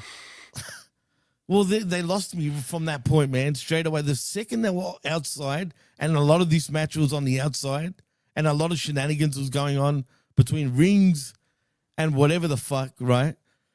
And I'm talking about rings on the fingers, not the actual ring. It took me out of the match. You know what I mean? Sure, I can just sit there and look at it and forget that was even a stipulation. The point is, why was there a stipulation? There shouldn't have even been a stip in the first place, because them saying that and then watching the match, total bullshit. I guess it's because people really, like most people really only know how to have one type of match. So in this case, I'm just going to assume that Hang Person, he's always going to do what he's going to do. Because he doesn't know jack shit about wrestling. He doesn't understand the business. He doesn't understand psychology. All he knows is how to do his moves in a match. That's all he knows how to do. He doesn't know anything else. MJF can only do so much with that. You can lead a hangman to water, but you can't make him wrestle. So it's like he has to deal with that and do the best that he can. He tried, I'm sure. I'm sure he wanted to have a match that made more sense, but Hangman probably didn't want to go for it. You know, he's an empty-headed dipshit. What can you do? So we got what we got. It was okay, I guess. I wasn't really interested. It's like one of the few times I watch anytime. Like, I like watching MJF's matches. When you add Adam Page into it, you take my interest level down like by magnitudes. Like, you now make me want to not watch the guy I want to watch. That's how much I don't care about this dude. So I really was only begrudgingly half watching it. I don't blame you. But even with that, I can see everything you're talking about. They spend like the majority of this match just all over the arena, knowing damn well you have an easy story to tell, because all MJF should be doing in this match is trying to get, Hangman disqualified. Yeah, Hangman disqualified, Hangman counted out, trying to cheat different ways to make that happen, and it backfiring because Hangman's too smart for all of it. And that I mean, we know he's not, but I'm just saying in the story he should be. Right. And like all that stuff. And we get stuff like, a dead eye through a table. Like what? Why would that figure into this in any sense? Because we know it's coming right after this. So why are you taking stuff away from, like, you're having a lights out match. This match isn't closing the show. You're having a lights out match, which means that match has to go last. And they're going to do a bunch of shit in that match. And you got a simpler match to have and you won't have it. You still got to have your hardcore match. So fuck everybody in this. Fuck the agent. Fuck both these guys. Fuck Toni. Fuck everybody. Like, this is one of the worst main events that they've had in like a long time, and that's saying something. Perfectly put. I can't even add to that because that's how much bullshit it was in this match. It's true. You're right. Facts. It just took me right out of the match, and I didn't care, even though we knew he was going to win anyway. And you know what else was real cheesy and dumb? When when eventually MJF was trying to get Hangman to get himself disqualified, with the ring spot, right? Why bother at that point? Why even bother when you weren't even doing that before that? He should have been disqualified at least 5 times before, if we're going by that stipulation, right? I just like, it's just so, like, these guys, I don't know what they think. I don't know how they feel when they're out there doing this. I feel like a fucking tool because MJF spits in his face. Ugh. Like, he has Hang Person at one point got the Dynamite ring and put it on like he was going to punch MJF. Like, right. First of all, you're an empty-headed dipshit. So you put you know what can happen if you do that, and you still do it, and MJF spits at you, and then you cock back like you're going to do it. Like, after everything you guys have done to each other, you think spit is going to be the thing that drives him over the edge? All this like, Swerve drank your blood. MJF's gonna spit on you, and that is gonna bother you. Like, that's gonna make you angry most of the way through a match. That's what's gonna do it. So all he ends up doing, he doesn't do it. He spits in MJF's face. Yeah, that's what I was gonna say. But that should have been almost immediate. It shouldn't have been like, oh, I'm gonna throw away everything just so I can land one punch after you spit at me, knowing exactly what you're trying to do. That's what I mean when I say this guy's a fucking dumbass, doesn't understand psychology and doesn't understand the business. I'm talking about little things like that. It may seem like a little thing, but that little thing comes from a big thing. Absolutely. 100%, man. And there, that's why to me this match was total trash, even though people were praising the hell out of it, but whatever, man. It is what it is. Anyway, Hangman wins, and on top of that, I hate his buckshot lariat too, bro. I'm over the buckshot lariat because why do you need to flip over the rope to do a fucking clothesline, bro? Oh, it gives you extra momentum. I was going to ask you, does it give extra power? Is there more power? Or yeah. I mean, seriously. It gives you buckshot power. Buckshot. I see. See? No, it's like sawing off the barrel, Oh, fuck me, man. Yeah, I guess. Whatever, man. But anyway, fuck that match. It was a load of shit from the start. And speaking of a load of shit, let's get into the real shit. It is, it's a cage match, but it feels a lot like what do you call it match? What do you call it? The usual hardcore matches. They're all Anarchy in the Arena. It kind of felt like that, even though it wasn't exactly in the arena. It's blood and guts. That's what it is. Yeah, and blood and guts. But it's kind of an interesting setup that they had with the cage. I actually didn't mind the cage, but nevertheless, this match, and I'm talking about a whole bunch of random people too in this match, when you think about it, that really had no business in this storyline. And let me just get to the top. It is what do you call this? Is it blood and guts? Is it really blood and guts? Oh, sorry, lights out. Lights out. It's the lights out. The lights match. went down. Okay, for anybody that doesn't remember, the lights out match used to be an unsanctioned match in old territories where it was like, okay, we turn the lights off so that the show is over, and now the lights come back on because this match is happening, but this match is not sanctioned by the promotion. So whatever happens with this match, we're not liable. And if you guys want to leave, you can, but if you want to stay, this is going to happen and all this other stuff. So it's like an old school stipulation. Doesn't really make sense in modern times, but whatever. It's something that Tony saw once, so he likes it. So they do this, and that's why it has to go on last.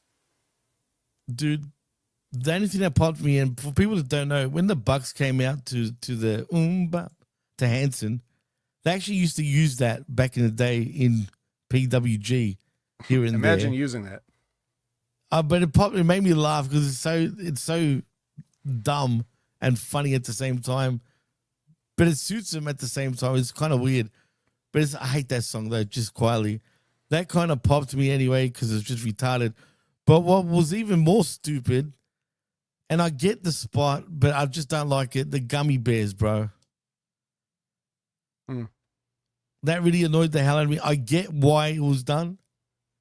But come on, bro. Like, do we really need gummy bears? Ha, gummy bears.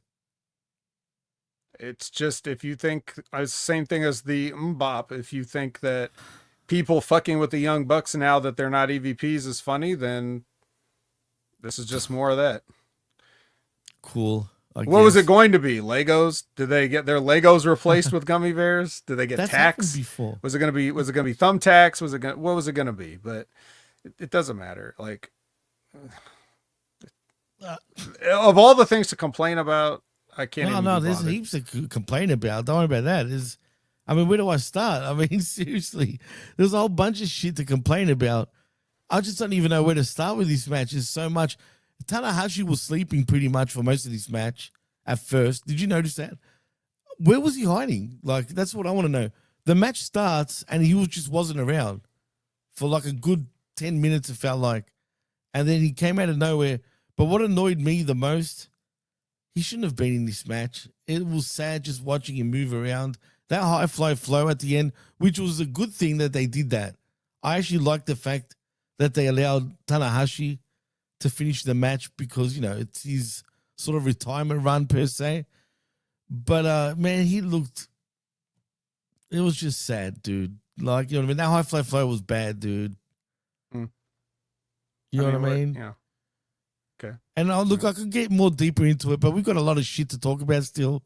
So I'm just trying to friggin' breeze this. But anyway, let's get to the finish, all right? Because, as I said, Tanahashi gets the 1, 2, 3 for Team AEW, New Japan. I don't know what you want to call this team. But the Alliance, I don't know. But whatever. The good guys win, right? The baby faces win. But what gets me is at the end, the Dick Riders basically somehow sneak Ospreay back into the cage. They lock themselves in. There's no roof on this cage, Vet. This is what really is annoying me.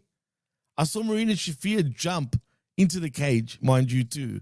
A woman, got into the cage. I think Yuta also literally climbed into the cage. And then all the baby faces on the outside just like, oh, my God. And I couldn't help but look at Kenny particularly because he's just freaking out like an idiot. Literally going, what are you doing? Lift the cage up, lift the cage up. But no one fucking wants to jump into it. Can you not climb a freaking cage? The heels just did. Why can't you guys climb into the cage? Heck, when the Ops came out, which even got more ridiculous, you see Powerhouse Hobbs actually attempting to climb in. Someone must have told him, no, get back down.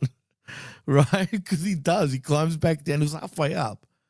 And then maybe the Death Riders were going to bite their fingers if they tried to climb up. Dude. Whatever the case, all right? The point is, it's fucking bullshit. Like Labrat says, it could have been a force field. Maybe it was. But you just watched your boy get absolutely annihilated. And did we even need that? Didn't we already know he was going for surgery, correct? So why are they trying to write him off when you already told us that he was going away for fucking... This was his last match. So what was the point of all that anyway, dude? They Raja'd him. They Raja'd him. That's the new one. Anyway, How could they do this heinous? They know he's hurt. How could they do this to a fellow wrestler? I can't believe this. This is an outrage. fuck.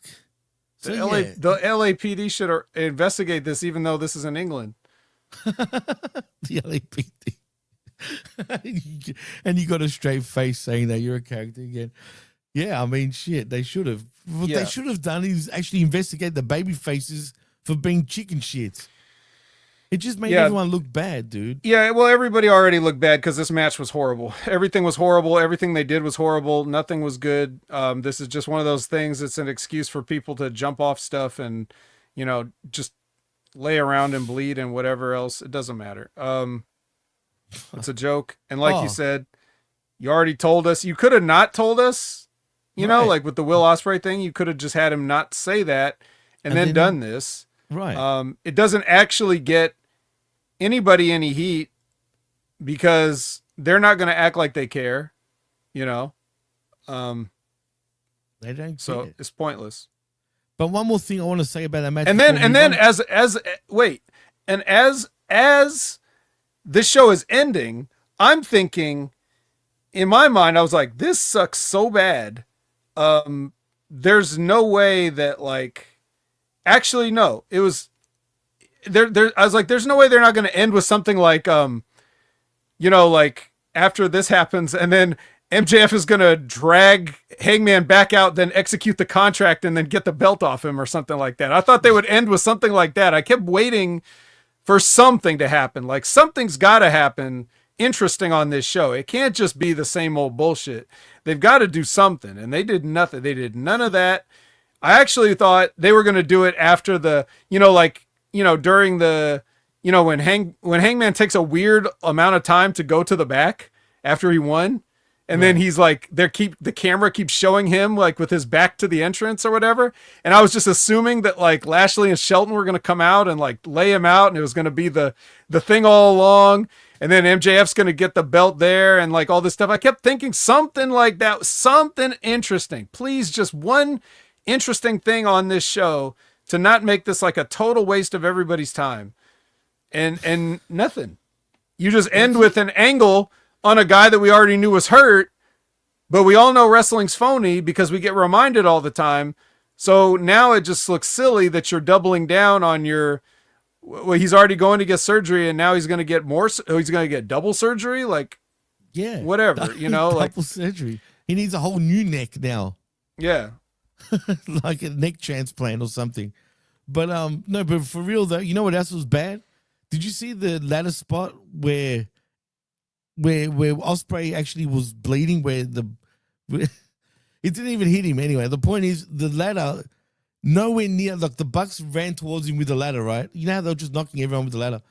And Ospreay is on the apron, so they're running towards Ospreay, and I kid you not, it was about this much of space between him and the ladder. He must have shit himself. I don't know what he was doing, but he reacted long before the ladder was going to hit him, and he jumps right into the fence instead, and then obviously he bladed himself, and then starts bleeding, and I'm like, man, it didn't even touch you. And even Shivani said it, man. Shivani said it actually didn't really get him, and then once he sees him bleeding, he's like, oh, you know what I mean? He was like, oh, it must have got him, even though he was trying to say that it didn't really touch him. So there was that too, man. A whole bunch of bullshit in this match. I wish I'd never touched this whole show is basically how I feel about it. It's pretty bad, dude. But if you put all the bullshit aside, though, sure, you can say it was enjoyable, right? But like Prof said in the chat, apparently Meltzer gave it 5 stars, bro. Can you believe that? Yes. Yeah, I can believe I'm sure it. you can. I can believe he did, yeah. Well, anyway, that was the Forbidden Door So pay-per-view. And boy, is it Hey, I forbidden. forbid you guys to ever remember it or talk Don't about ever it watch it again, please. Ever. All right, well, let's sift through some more stuff. All right, now I've got the old notes, control. but don't worry, we won't spend too much time. Hopefully, we won't spend that much time on all we'll this try. stuff. We'll try to be quick. Not much that we can really, because we're gonna start Dynamite with the recap of Ospreay's crippling at the hands of Well, everybody's reacting to some indie wrestler getting punched. We were watching Will Ospreay get murdered, and it's fine. By the Dick Riders. Oh, and don't forget, after the press conference when Tony Khan lays down the law about the integrity of the championship and how now if you have a contract that, you know, like one of those title shot contracts, you have to execute it at least 1 week before because we don't want the integrity of the championship. If you guys didn't hear him from that press conference say all that stuff. The press conference, by the way. So what happened here? The nerve of this guy to talk about integrity and anything as a kayfabe thing. He's brilliant. Like he asked the room full of wrestling journalists. He's like, I want your guys' honest feedback, and then goes on to say this whole thing, never takes any information from anybody. He just goes on to say all this stupid shit about how they're not going to be any more things like what MJF did. So now if it's not going to be like a Money in the Bank where you can have it any time, you have to have at least 1 week notice of, when you plan to execute the contract, which is like, what? Right. And this affects anything. How? Because MJF could have executed that night and he didn't. And right. Athena executed it longer than a week ago. So what the fuck? Like none of this makes any sense. But anyways, that happened. Just to let everybody know. So, we're going to be doing a bunch of shows at the 2300 Arena. And if I could say one thing about all this is, I thought these shows look cool. Like I've never seen the 2300 Arena look better. Looks so good. I know you're right. That's true. That place is a shithole by all accounts. It is. And I've seen a lot of shows over the years take place from the 2300 Arena, and this was the best it's ever looked. And the show looked different and it looked cool. Like as a show, it really captured the feeling of like not WWE style wrestling, or even like in WWE, like they're like high glamour house shows. You know, like where it feels like it's small, but it's like expensive looking. Yeah, this looks like that. Looks way better than, for example, TNA's show. When they put on shows, it looks like shit compared to this. Even NXT's didn't look as good there. Yeah, NXT's don't look this good. MLW's definitely don't look this good. Nobody looked this looked. I like this look in the 2300 Arena. I will say that because that's probably gonna be the last nice thing I say. About all this. Well, you know what? That's credit to them and their production, obviously. Yeah. So yeah, I liked it, but anyway, but then we start with FTR. So I'm like, oh shit. Well, there goes what's a good plate with nothing on it. But anyway, so FTR is in the ring. They start browbeating Paul Turner, who's like, they said his wife and kid are there. And I'm like, why would you bring your wife and kid to this show? Oh, I guess you got to move here for 6 weeks. So yeah, they had to follow you. So anyway, yeah. So they try to get him to reverse the decision that he made at the pay-per-view. And he says the decision is final. And then Edge and Christian come in and they attack. And then there's a pull apart. Okay. So now we've got, We'll count how many Rajas we have. So we have an attack and a pull apart. So that's one Raja so far. It's going to be a new thing. Yeah, it's going to be a new thing. Well, look, if we have to hear about this shit every single day for the rest of our lives until we don't, I'm just going to point out all the times it happens on the wrestling shows. Why not? Might as well, right? Absolutely. I'm with you on that. Yeah, Edge and Christian slide in and attack somebody. It's not a match. No, it's not. No, you're right. It's not. Oh, okay. So anyway, but don't worry, we're going to have a match. In Toronto, we're going to have a tag team match play. It's going to be Edge and Christian versus FTR, the dream match that everybody wanted. I mean, can I ask, man, did you notice when the FTR was coming out, they were getting mega heat, man. I mean, people, like, they were getting in people's faces. They were absolutely, the fans were abusing the hell out of them. Now, I want to ask, before you move on. Man. Well, yeah, exactly. But it didn't feel like the true Philly ECW fan base, though. If you know, it's not like we heard ECW chants or anything like that. No, they chanted AEW a few times. They did. They absolutely did. But what I wanted to point out, do you think this is go away heat for FTR? Like, do they really hate? Because they're starting to get, look, they are heels, but they're really getting a lot of like slack on them right now, dude. They're getting mega heat. Do you think it's go away heat or just heat? Talking about FTR now? FTR, right? I don't know. I guess there's nothing to cheer for them about. Well, definitely not. No. You know, they're not doing, like, as heels, they're not doing anything ironically to get over. So I You're guess right they're about just that getting too. heat. But like Scott said, it's more Dax heat, though. It's true. Yeah, you know, it's pretty much Dax heat. Aaron Bench almost says, Vet, in your expert opinion, when Monopoly Man and his partner would go away, they do not matter anymore. Nobody cares about them, and all the hype was lost by now. Who is he talking? Who's Monopoly I Man? think he's talking about Dax, man. Oh, is this FTR? Yeah. I'm pretty sure. I could be wrong. Tell me if I'm wrong there, Aaron. If you're talking about Monopoly guy, you're talking about FTR. Obviously, Yeah, Dax. he does kind of look like him with Mr. Moneybags Yeah. with the mustache and everything. He needs a monocle. Yeah, he needs a monocle. Or wait, no, wasn't that the Mandela effect that he never had a monocle, right? Mr. Moneybags never had a monocle. FTR, yeah. When are they going to go away? In my expert opinion, I don't know. My expert opinion doesn't cover that kind of stuff. Like he's gonna know. I mean, yeah. They're just they're just going to keep collecting paychecks from whoever's going to pay him. So well, yeah, exactly, man. Spot on. Darby Anyway. paints with his ear blood. It's like a vignette. Oh god, I hated that spot. I forgot to mention that, but yeah. And then we get Mox versus Daniel Garcia randomly. Just gonna have this What's match. going on? Can you explain? Yeah, I was gonna ask you. So it is random. I was gonna ask, is there something I'm missing? I don't think so. Fatty Magic comes out because, of course, you got Uterina out there to uneven the odds. And then so they have this match, and then now this John Moxley now. Now we just saw Darby painting with his own blood, and we just saw this, the recap of the we just saw the recap of the fucking Ospreay thing where he's like breaking people's necks in chairs and stuff and all this other stuff. And in a match with Daniel Garcia, John Moxley uses a small package. Are you out of your motherfucking mind? A small, John Moxley. Well, first of all, you can't do a small package. You could barely do it. But that's beside the point. I'm talking about the character of John Moxley. Who the fuck what the fuck? A small package on Daniel Garcia? Daniel Garcia. 175-pound Daniel Garcia. You need a small package. This guy. You don't know how strong he is? I don't know how strong he is. He could be very strong. Bro. If he's that strong, he'd probably break out of a small package, though, is what I would think. Touche.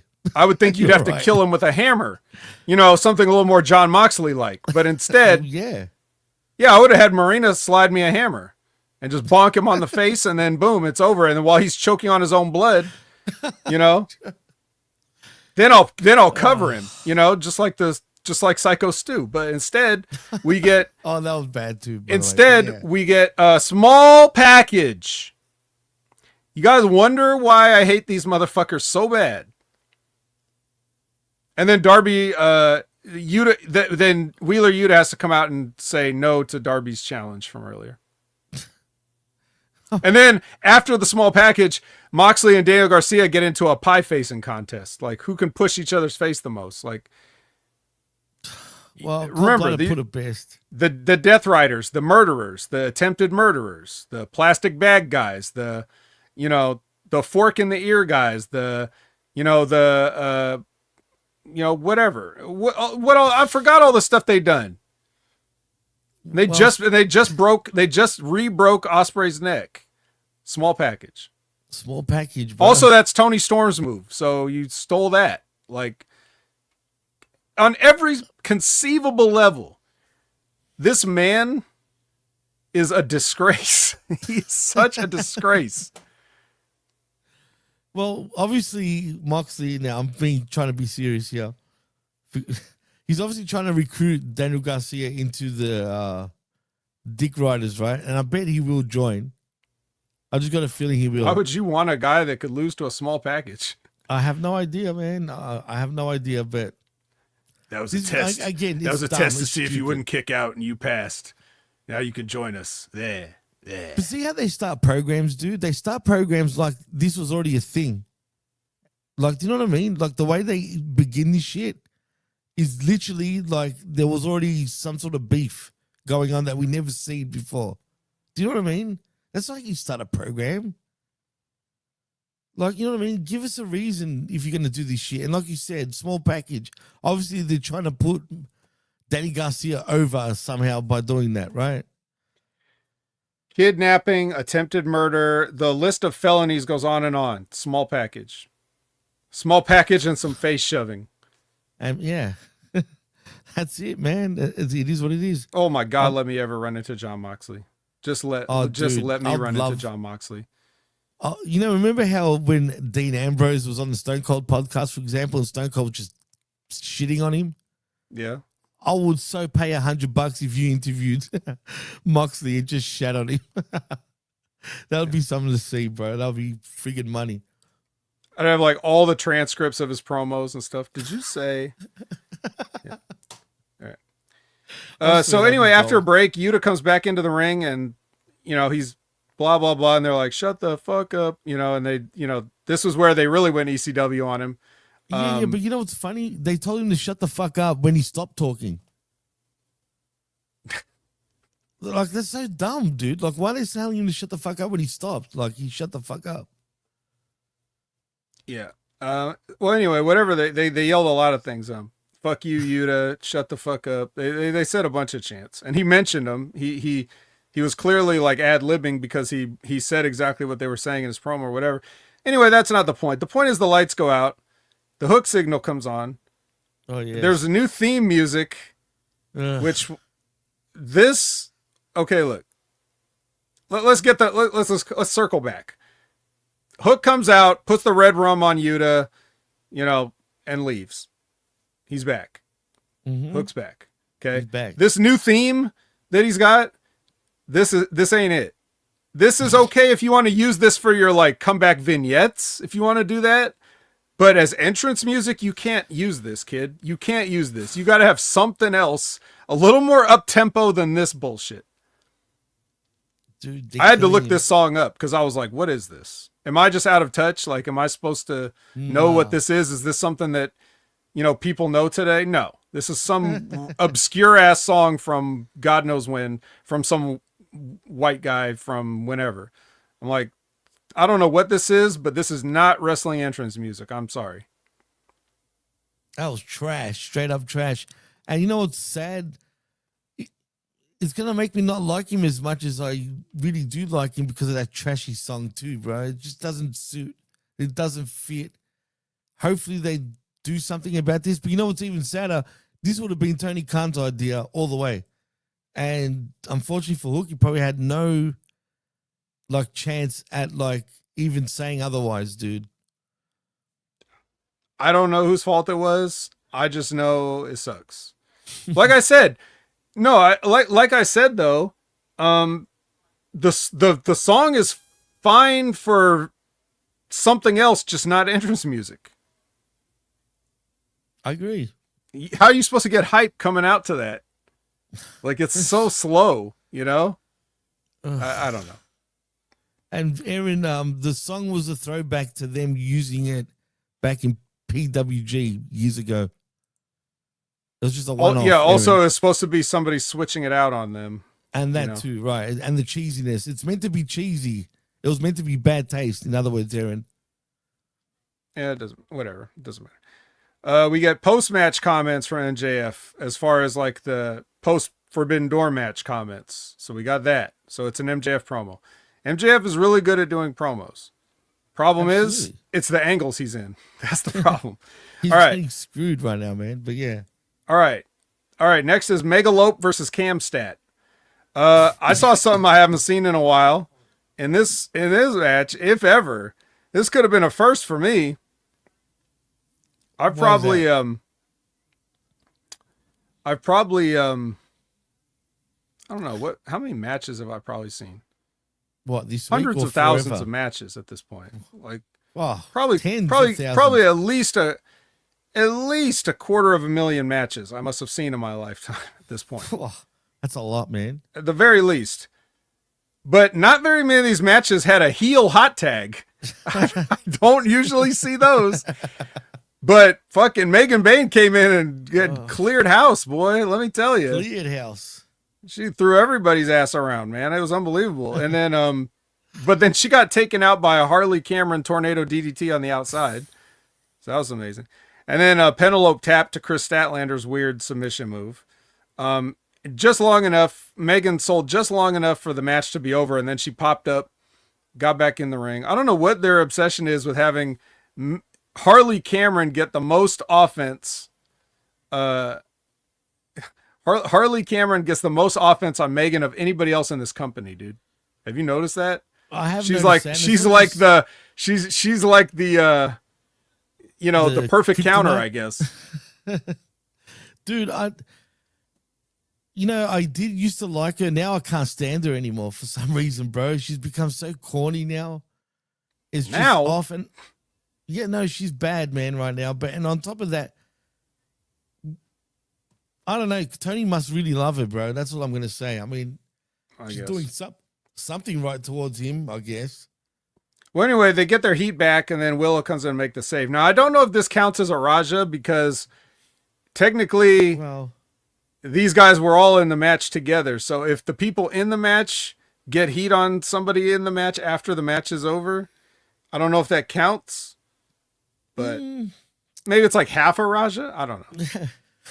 half a We'll Raja. have to do a Raja meter. Like, where on the Raja meter is this as far as like run-ins and that would be great. Beatings? Yeah.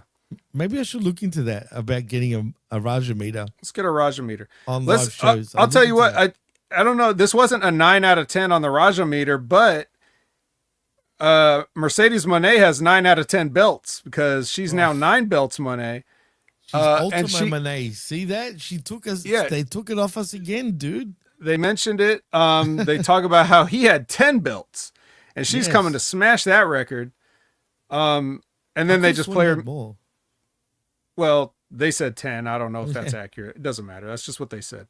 So anyway, so she says she's going to smash that record, and then she dances. Move on. It was weird. They brought out a table just for all her belts, and then nothing happened. Like, just Renee was out there. Monet did a promo, and then that was it. Pick up the table, pick up all these belts, and get out of here. We got other stuff to do. Welcome a new member of the Mark Briscoe family, Mac Briscoe, the new baby, was just born. That's why he's not in Philadelphia yet. Dude, how many kids is he having, bro? Didn't he just have one before that? Yeah, I don't think he ever stops having. That's what I'm saying, dude. How many is he popping out? Like, not him popping out, his wife, obviously. But like, man, he's the word of the day, down. Jimmy, is virile. Is virile. I mean, shit, man. He's got to slow down. Pull the handbrake, Mark, please. I'm just saying, bro. I can't do it, baby. He can make baby, obviously. Yeah, that's right. So anyway, he hands the baby off. And then he starts his promo on MJF and Fletcher. Let's just say they're in the crosshairs right now. So absolutely, more on that later. Then we get an all-star 8-man. It's the Callis family versus Jet Speed and Brodito. There's tension between Okada and Takeshita. They're not getting along in this match because only one of them is supposed to be the tall Japanese guy, and now Don Callis has 2. So anyway, while all that's going on, Josh Alexander small packages Bailey. Okay. So we've already seen a small package on this show from Jon Moxley, and then knowing that these guys were going to do it, or not knowing, you still used a small package, you dumb fuck. You dumb Cincinnati fuck. Sorry, RBV. Yeah, so, sorry. anyways, Hank Person comes out. He thanks Ospreay. Hey, thanks for getting your ass kicked and crippled while I was in the back taking a shower. Then Don Callis comes out and he's like, I want the world title back in the family.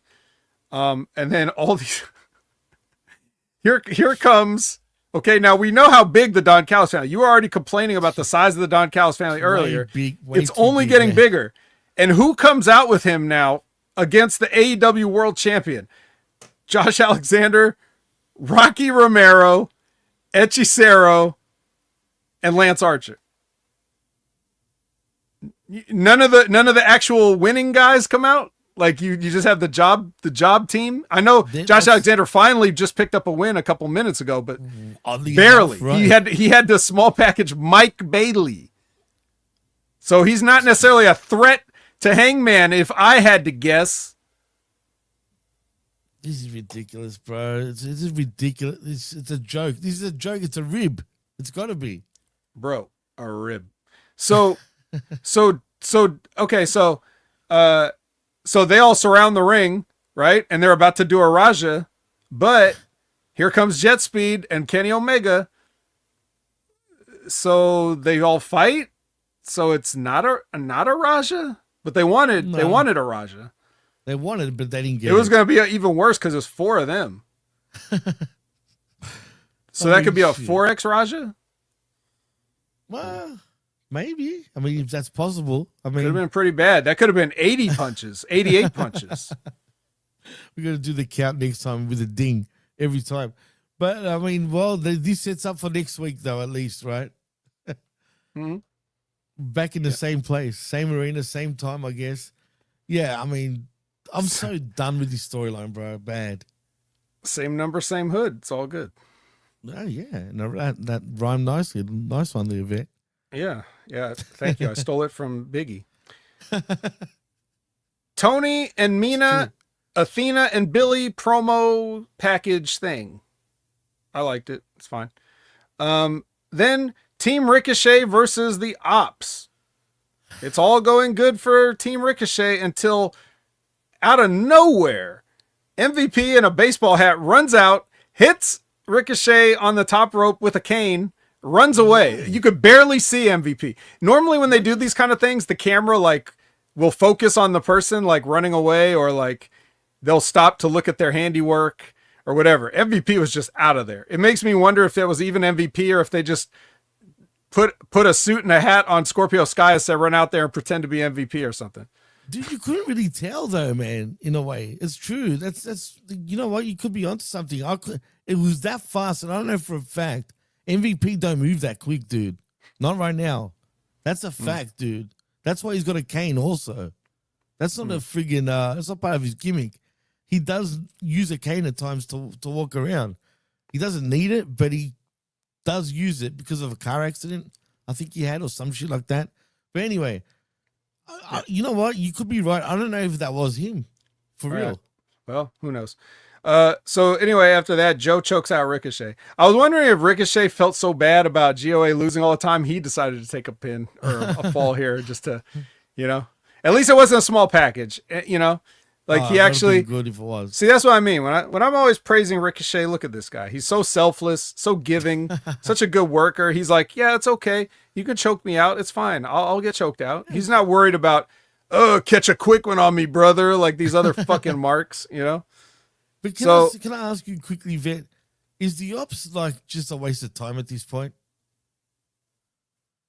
What are you talking about? They're the trios champions. How could they be a waste of time? Sure. They're at the top of their game. Of all the three-man teams, they're at the peak. What do you mean? Of all the three-man teams, because another terrible question, Jimmy. Just an awful question. That's a stacked division, Drew. Fuck, my bad. Yeah, geez. God, it's like, gosh, So anyway, so the Hurt Syndicate come out, and then they fight with GOA.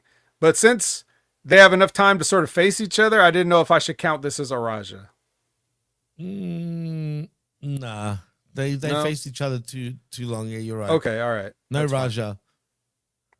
Just making sure. No, Josh, I did not forget the new 6-man champions of Ring of Honor, Shane Taylor Promotions. We all know that that's a secondary promotion, so they are not at the top. You could say they're at the next level under the Ops. But Jimmy asked if the Ops were pointless, and I said no, they can't be pointless. They're the best. So, Ring of Honor, here we come. That's right. Why stop at AEW? Just go and take those secondary belts too. We know anybody can beat Shane Taylor Promotions, except for whoever they beat, which was, I think it was the Von Erichs and Sammy Guevara, or I don't know. Yeah. Well, Sammy Guevara also turned LFI, and joined LFI, but we would, we wouldn't know that because Death Before Dishonor hadn't happened yet at the time of Dynamite. So, anyways, the main event is Claudio Castagnoli versus Darby Allin. I feel like I've seen this match before. Oh, and you have at least. Yeah, it's a Falls Count Anywhere match. First, second, it's just like the other matches you've seen where Claudio beats the fuck out of him all over the building. Bro, that spot though, I will say this: the one where he tosses him from in the ring onto the announce table, dude, that looked brutal. I'm not gonna lie, that must have killed friggin' Darby, dude. Like, but maybe it was the camera angle too. It was a good angle the way they showed it when he got tossed because it was from the broadcaster's end, like right there, and you just see him get thrown. Seeing that was just bad. I love Darby, man. I am a fan of his. I truly am. But it's getting hard to watch him just take these bumps, bro, like continuously. You know what I mean? We can do about it. That's what he wants to do. Dude. Can't tell. On, Claudio's probably like, are you sure? Like on everything he's telling him to do, he's like, are you sure? And Darby's probably like, has to talk him into it. Like, yes, just have no regard for me whatsoever. No regard. Because he doesn't hold back, dude. He really has no regard at the way he sort of attacks Darby. It's like, all right, fuck you. If you don't care, I'm going to go hard on you, man. And he does. The He table really was treats like him one of the nothing. least of it. Like there was some times when he's like swinging him into the barricade and stuff. Like It's bad, dude. It's really bad. I feel like, you know what? At this point, fuck it. It's on him. If that's how he wants to be treated, what do you do? after he went through that table, we lost the announcers for a bit while they were trying to put the audio back together. So there was a good chunk of this match that had no commentary on it. But then after all this beating, it was like a couple of things and a couple of coffin drops, and then Darby won. So Coffin drop for the 1, 2, 3, and Darby wins. yeah. And But then Gabe Kidd does a Raja. He comes in with the Death Riders, but Darby does escape. So, no hospital why? trip, no nothing. He probably should go to the hospital anyways, even though he got to walk out on his own. But he shouldn't have even wrestled after the Sunday night. I would have given him the day off. Honestly. yeah. Well, no. But he's a team player. I'll give him that. He's been gone long enough. You've been climbing mountains. It's time for you to get back in the ring. Yeah, that's another thing. Like, he can climb mountains, but he can't climb cages, like we were saying before. Yeah. Well, it's different, He didn't have a Sherpa over here by the cage. I guess not. He even saw 7 dead bodies apparently on the way up. Yeah. Yeah, you don't think they were going to get taken Well, they off. stay They don't up clean there. those off the mountain, yeah. They just keep him there, which is odd. But, I mean, I get it. But, I it is assume what it is. anybody that climbs Mount Everest would want to be buried on Mount Everest if they don't make it, right? I guess. I don't know if I would. But, I wouldn't even risk it personally. Well, you wouldn't but- go. That's the difference. No way. There's no chance I would even risk it, man.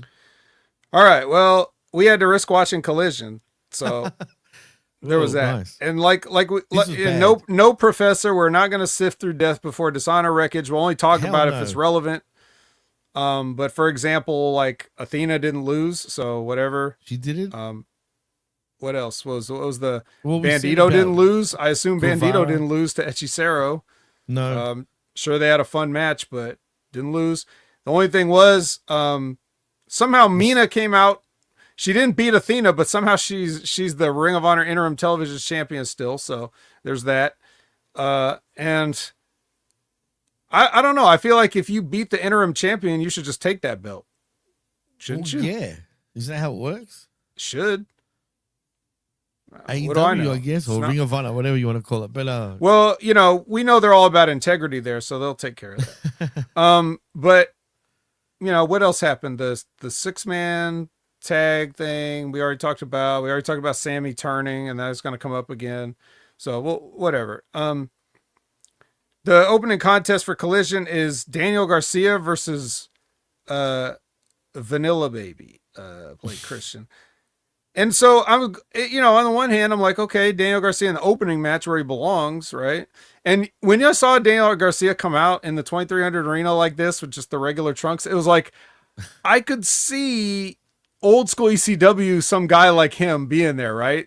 I can He's like see a that, like a Monkey Guido or Or you know what I Guido, mean? yeah, Like yeah. you just see that sometimes they just had a regular guy in ECW and he almost stood out because he was like a regular guy. So Like, like yeah, Daniel no, Garcia definitely might have Guido. he might have fit better in 1990s ECW than here now, but You reckon he could have been an FBI member too? nah. Where he starts doing the dance a little bit, you know what I mean? But he's like, I don't know. He could have The whole been. He time? could have been a Dudley. He could have been main event. oh Dudley, god, well, Puerto Rican Dudley, they would have called him. maybe. So I know immediately he's on this not match, Italian. That's the joke because most of the guys weren't yeah, Italian. in JT Smith FBI. wasn't Italian either. Yeah. Don't worry, Erin. I'm not that stupid. Come on now. Anyways, so Mox does the immediate jump up on this and starts whispering something to Daniel Garcia. Yeah, And again, what's this bullshit? yeah, I don't know. He's like, he probably said, "You lost to a small package, bitch," or whatever. That would have been Right? small package, bitch. Yeah, Then he got upset. yeah. Whatever he said, or maybe he said, "I'm Fireman Fred, and I'm gonna lose you." Oh man, that's Um, awesome. That Yeah, would be great. so Daniel Garcia wins the match with a front face lock choke into a pile driver, a little Suzuki-esque, but whatever. Yeah. Then he says, then Tony Schiavone's like, what did John Moxley say? He was like, I ain't gonna get into that. I challenge you to a match, John Moxley. Then No, Wheeler Wasn't it Yuta came out and accepted the match for him. and then we're off to the races. I mean, it can only be going one way, man. He must be trying to recruit him, or I don't know. I don't know where this is going. It's real cheesy. The fact that he has to be all secretive about it is even more weird. So from now on, when anyone's in the back, like, there's cameras everywhere, but they pretend there's no cameras. Can we get whispering in the back next time? Maybe. I mean, that makes sense, right? I mean, if they're going to whisper in front of the world and in the back, allegedly, there's no cameras, but, we all know there's cameras. I mean, you might as well whisper in the back too, knowing that there's cameras, but whatever. Remember how the Hurt Syndicate would like tell Alicia, like, please excuse us, Alicia, and then everybody else would just and talk then- like with a camera just standing there. And go in a huddle. Right. Exactly. That makes sense.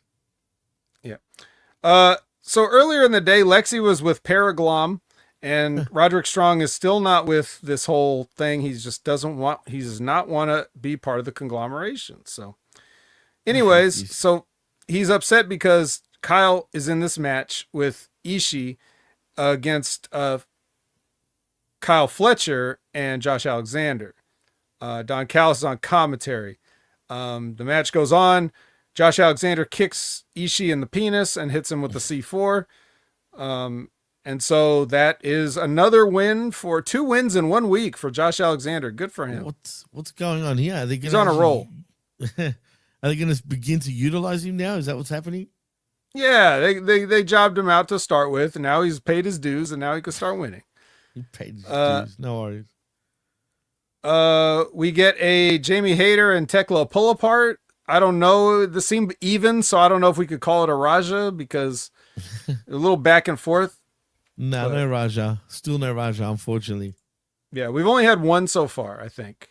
Yeah, I think one it was so the far. Edge and Christian one because they came in and attacked FTR at the That very was beginning of 100% Dynamite. Raja, that one, because they didn't see it Yeah. coming. I think we're up to like 1.5 total, maybe. 1.5 possibly. But Serge, Um, your old boy Serge is in the house, by the way, saying all of this Wheeler Yuta and Danny Garcia nonsense. Meanwhile, Keith Lee is sitting around doing nothing. Well, You're right. He shouldn't have walked into CM Punk's interview at the Hall of Fame then. Yeah, that's for sure. He's probably getting even more punished for that. Exactly. You're right. Yep. Also earlier, Kip Sabian and Mama Wayne were discussing Killswitch's punctuality and the level of responsibility he should accept in them losing their match. And nothing came of it. Jay Lethal Nothing. still exists. What?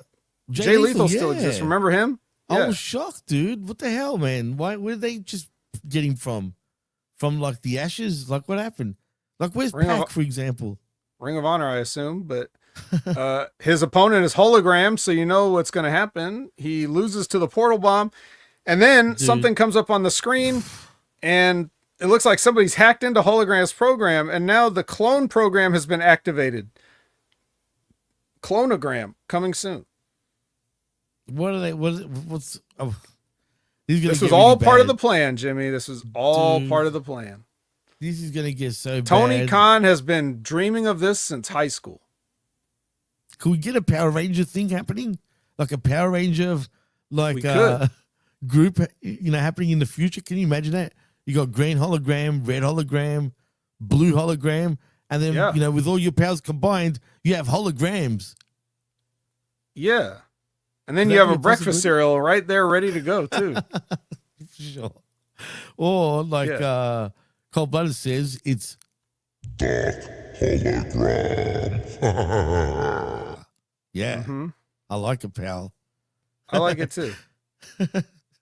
I mean, whatever they want to do.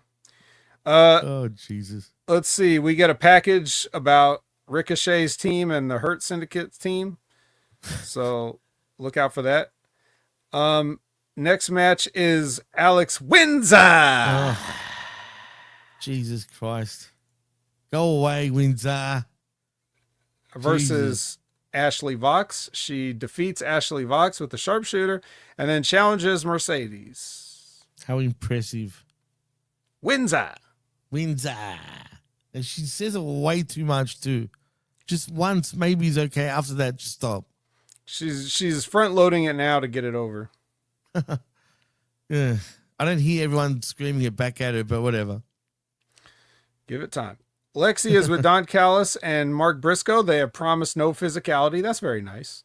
That is very nice. Mark Briscoe was recently kidnapped and almost immolated. So, it's nice that Don promised not to get physical with him. I think it was more so Mark promising not to get physical with Don. But the fact that they even done that it shows progress, actually, Vet. Come on. Well, they do it whenever they feel like it and no other times. Well, that's true. Again, we're worried about the integrity of when the championship gets cashed in on, but only sometimes can you not attack or kill somebody. So only sometimes. maybe Mark can get a shot at Kyle Fletcher like he asked for, if he can beat somebody in the Don Callis family. So we'll see who that is next time. This is amazing. I'm sure the professors would love to hear about this. FTR versus JD Drake, dude, and Adam Priest, whoever the hell that is. Jimmy, JD Drake was literally waddling in this match. Waddling. Not only waddling, but kicking butt too, just quietly. Well, he was kicking his own butt. That's how fat he is.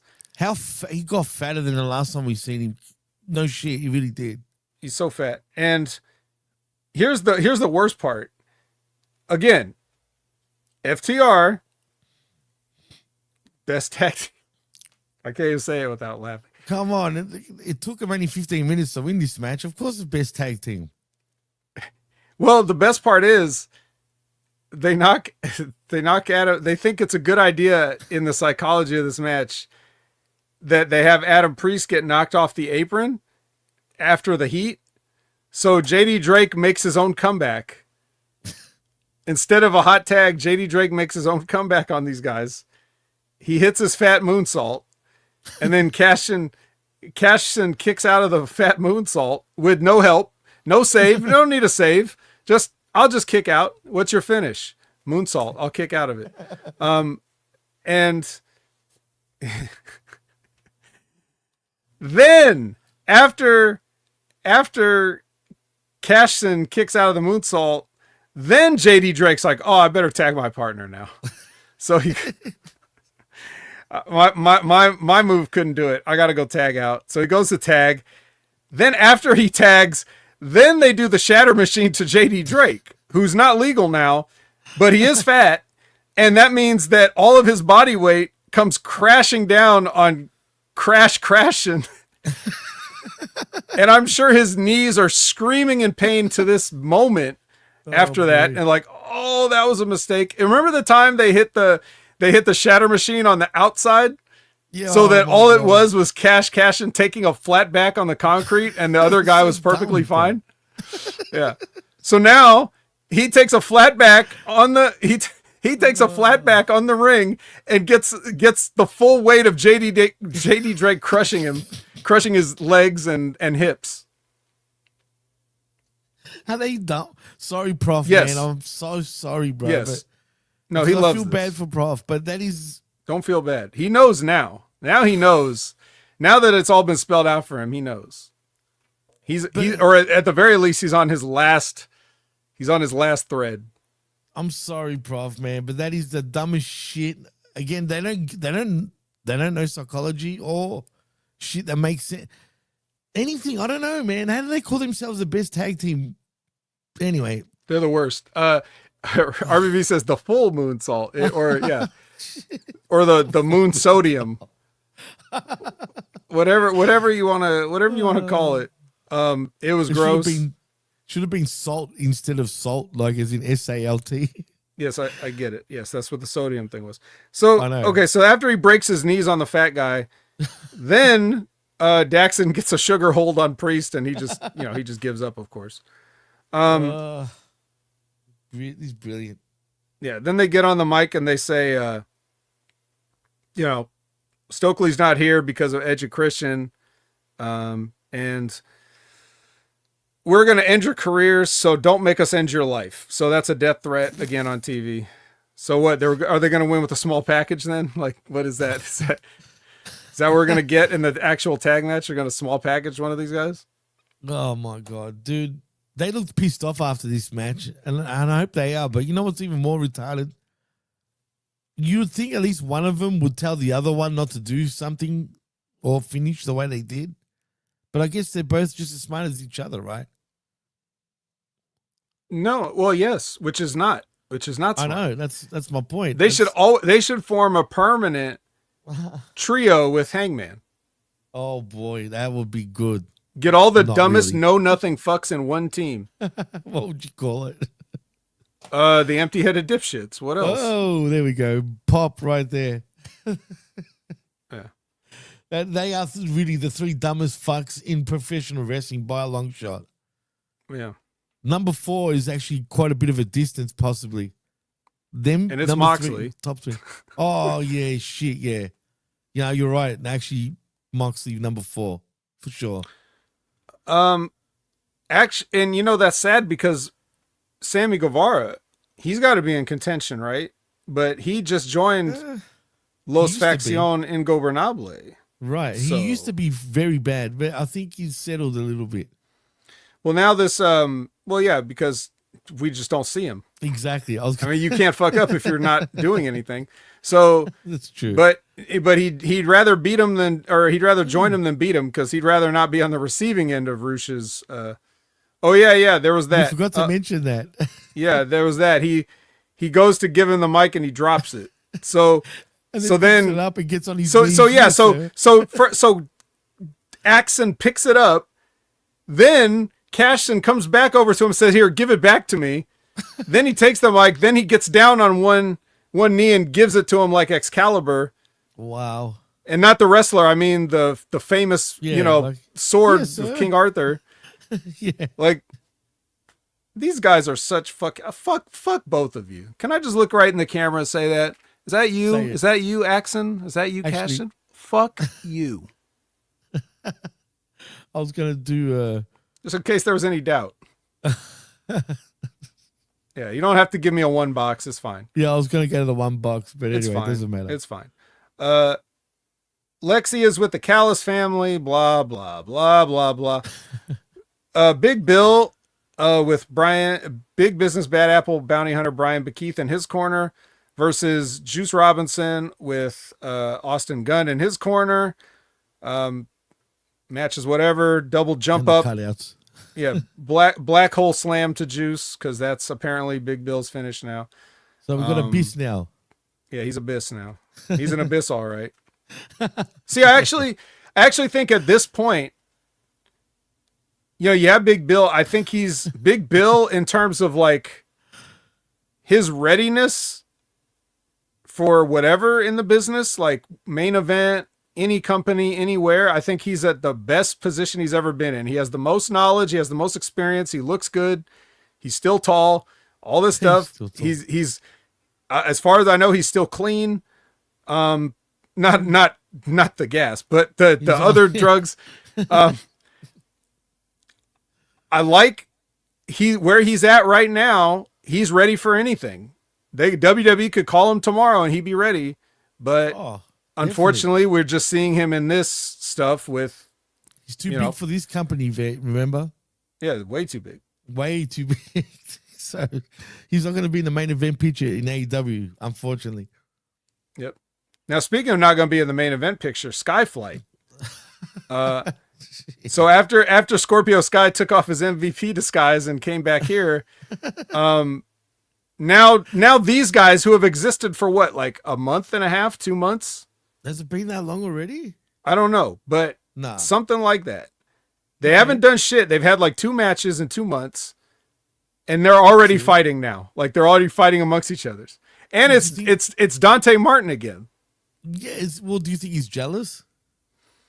I'm starting to wonder if the crew was right. Like maybe Leo Rush and Action Andretti were right to dump these guys because they're kind of bitches, right? Well, clearly. I mean, it shows. They probably didn't want to wear the Koopa jacket. How dare they not want to wear them? I mean, speaking of the Koopa guys, where are they, man? Where have they gone? Huh? I didn't. Think they were on the pre-show of Forbidden Door, teaming with the Don Callis family. Remember? Oh well, I didn't see the pre-show. Remember? So they might as well join the family too. Why not? Why not? Why not? Everybody, Jimmy, what if everybody in the Don Callis family, all 27 of them, what if they all had a Koopa jacket, including Don Callis?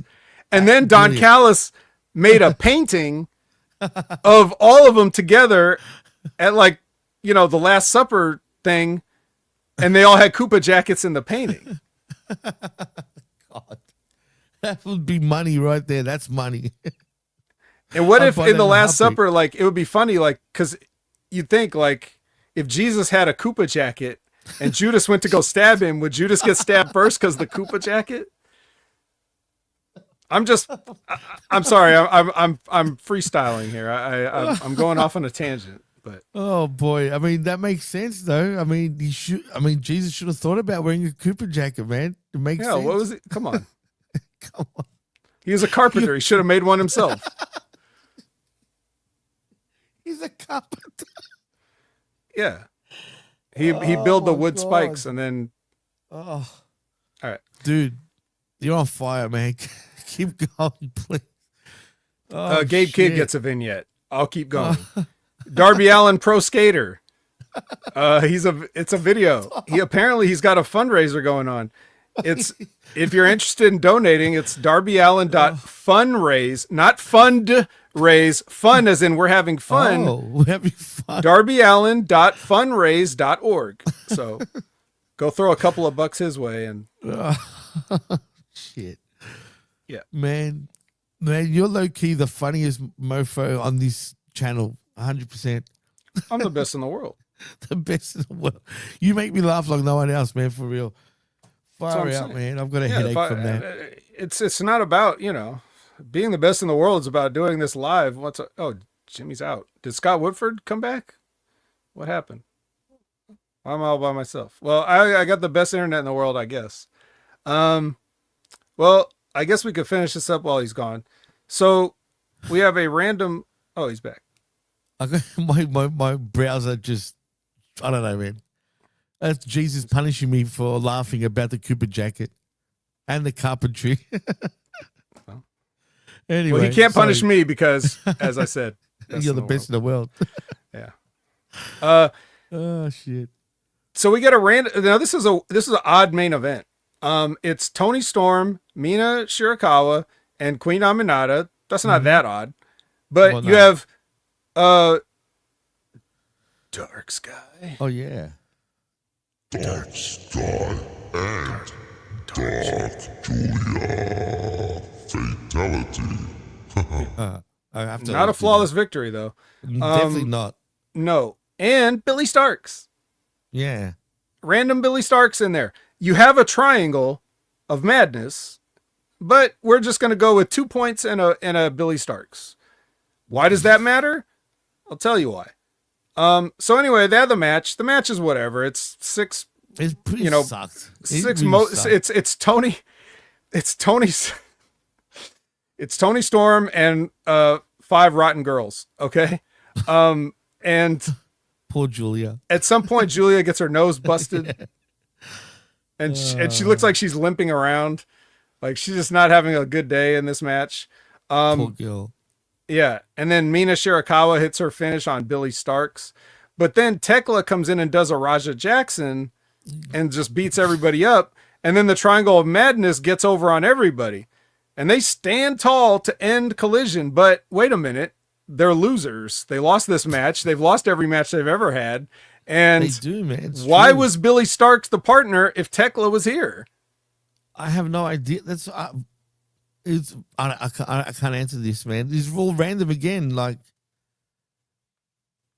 why couldn't you beat Queen Aminata and then have them, like, you know, then when Tony and Mina come in, you just kick the shit out of them, shit can them, and then you're basically at the same spot you were with Triangle of Madness on top at the end when the credits go off. But instead, you had to have them lose first and then get the heat back.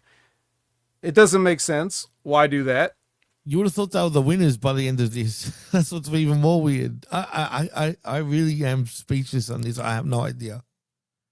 I just don't know what's going on here, bro. Like, why was this even the main event?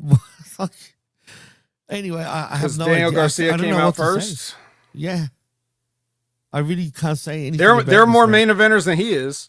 Well, It's the AEW Women's Champion, at least. Well, that's true. So that's all your sifting. We're a quarter of an hour over, but I think considering everything, We did well. pretty speedy. I mean, Josh, it is a good question because no one can answer it, but so I don't know. Oh man, no, we were speedy considering the Forbidden Door, but like I said, man, you killed it today, man, by absolute and by a mile. And I'm glad that our, we've retained all our viewers because everyone stayed to watch this, and I'm happy about that. So thank you to all that's actually done that. But Vet, I think, is there anything else we need to say? Nope. Other than you're the best in the world, of course. Oh yeah. I mean, I don't need to say that. Even though I am. No, I guess we can just move on to the plugs. I'll just go to I was going to say, Professor, Tesla was fighting Jamie Hayter. Her face looks like she got into a fight with a Tesla. Well, well, I'm sure he's meaning Tekla, but yeah, I mean, whatever happened to that? Where was Hayter? I guess Tekla won that fight. I guess, yeah. Don't look at don't overlook the obvious, I guess. Yeah, no logic. Forget what happened at Forbidden Door. Aaron, there will be a watch along later on tonight, but me and RBV will be reviewing it 15 minutes after the pay-per-view finishes. So look for it at about, what time does it start for you guys again? 5 p.m. I think. I think it's about to start in 40 minutes. Oh, 2 o'clock. Oh, yeah, it is. No. Oh, shit, it is, yeah.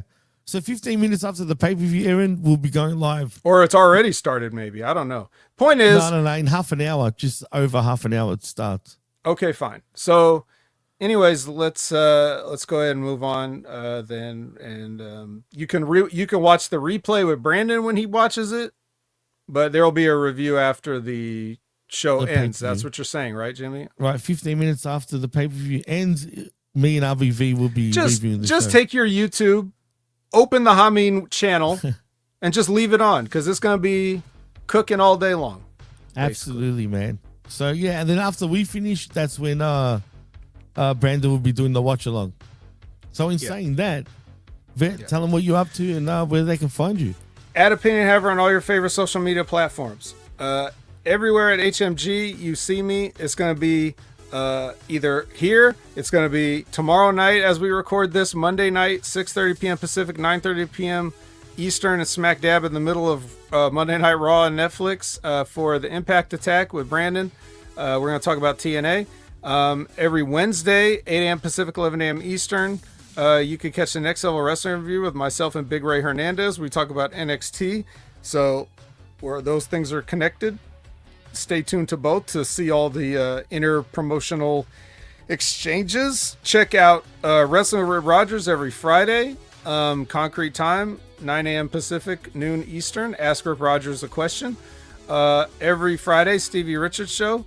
But also bonus Stevie Richards Show, like for different reviews of things like Forbidden Door. You want to see Stevie's Forbidden Door review? That's an extra 2 hours on top of the 2 hours plus that he's going to give you every Friday. So Stevie Richards Show, just pumping out the content because you guys can't get enough. Thank you guys for everybody that's ever checked out Stevie after my recommendation.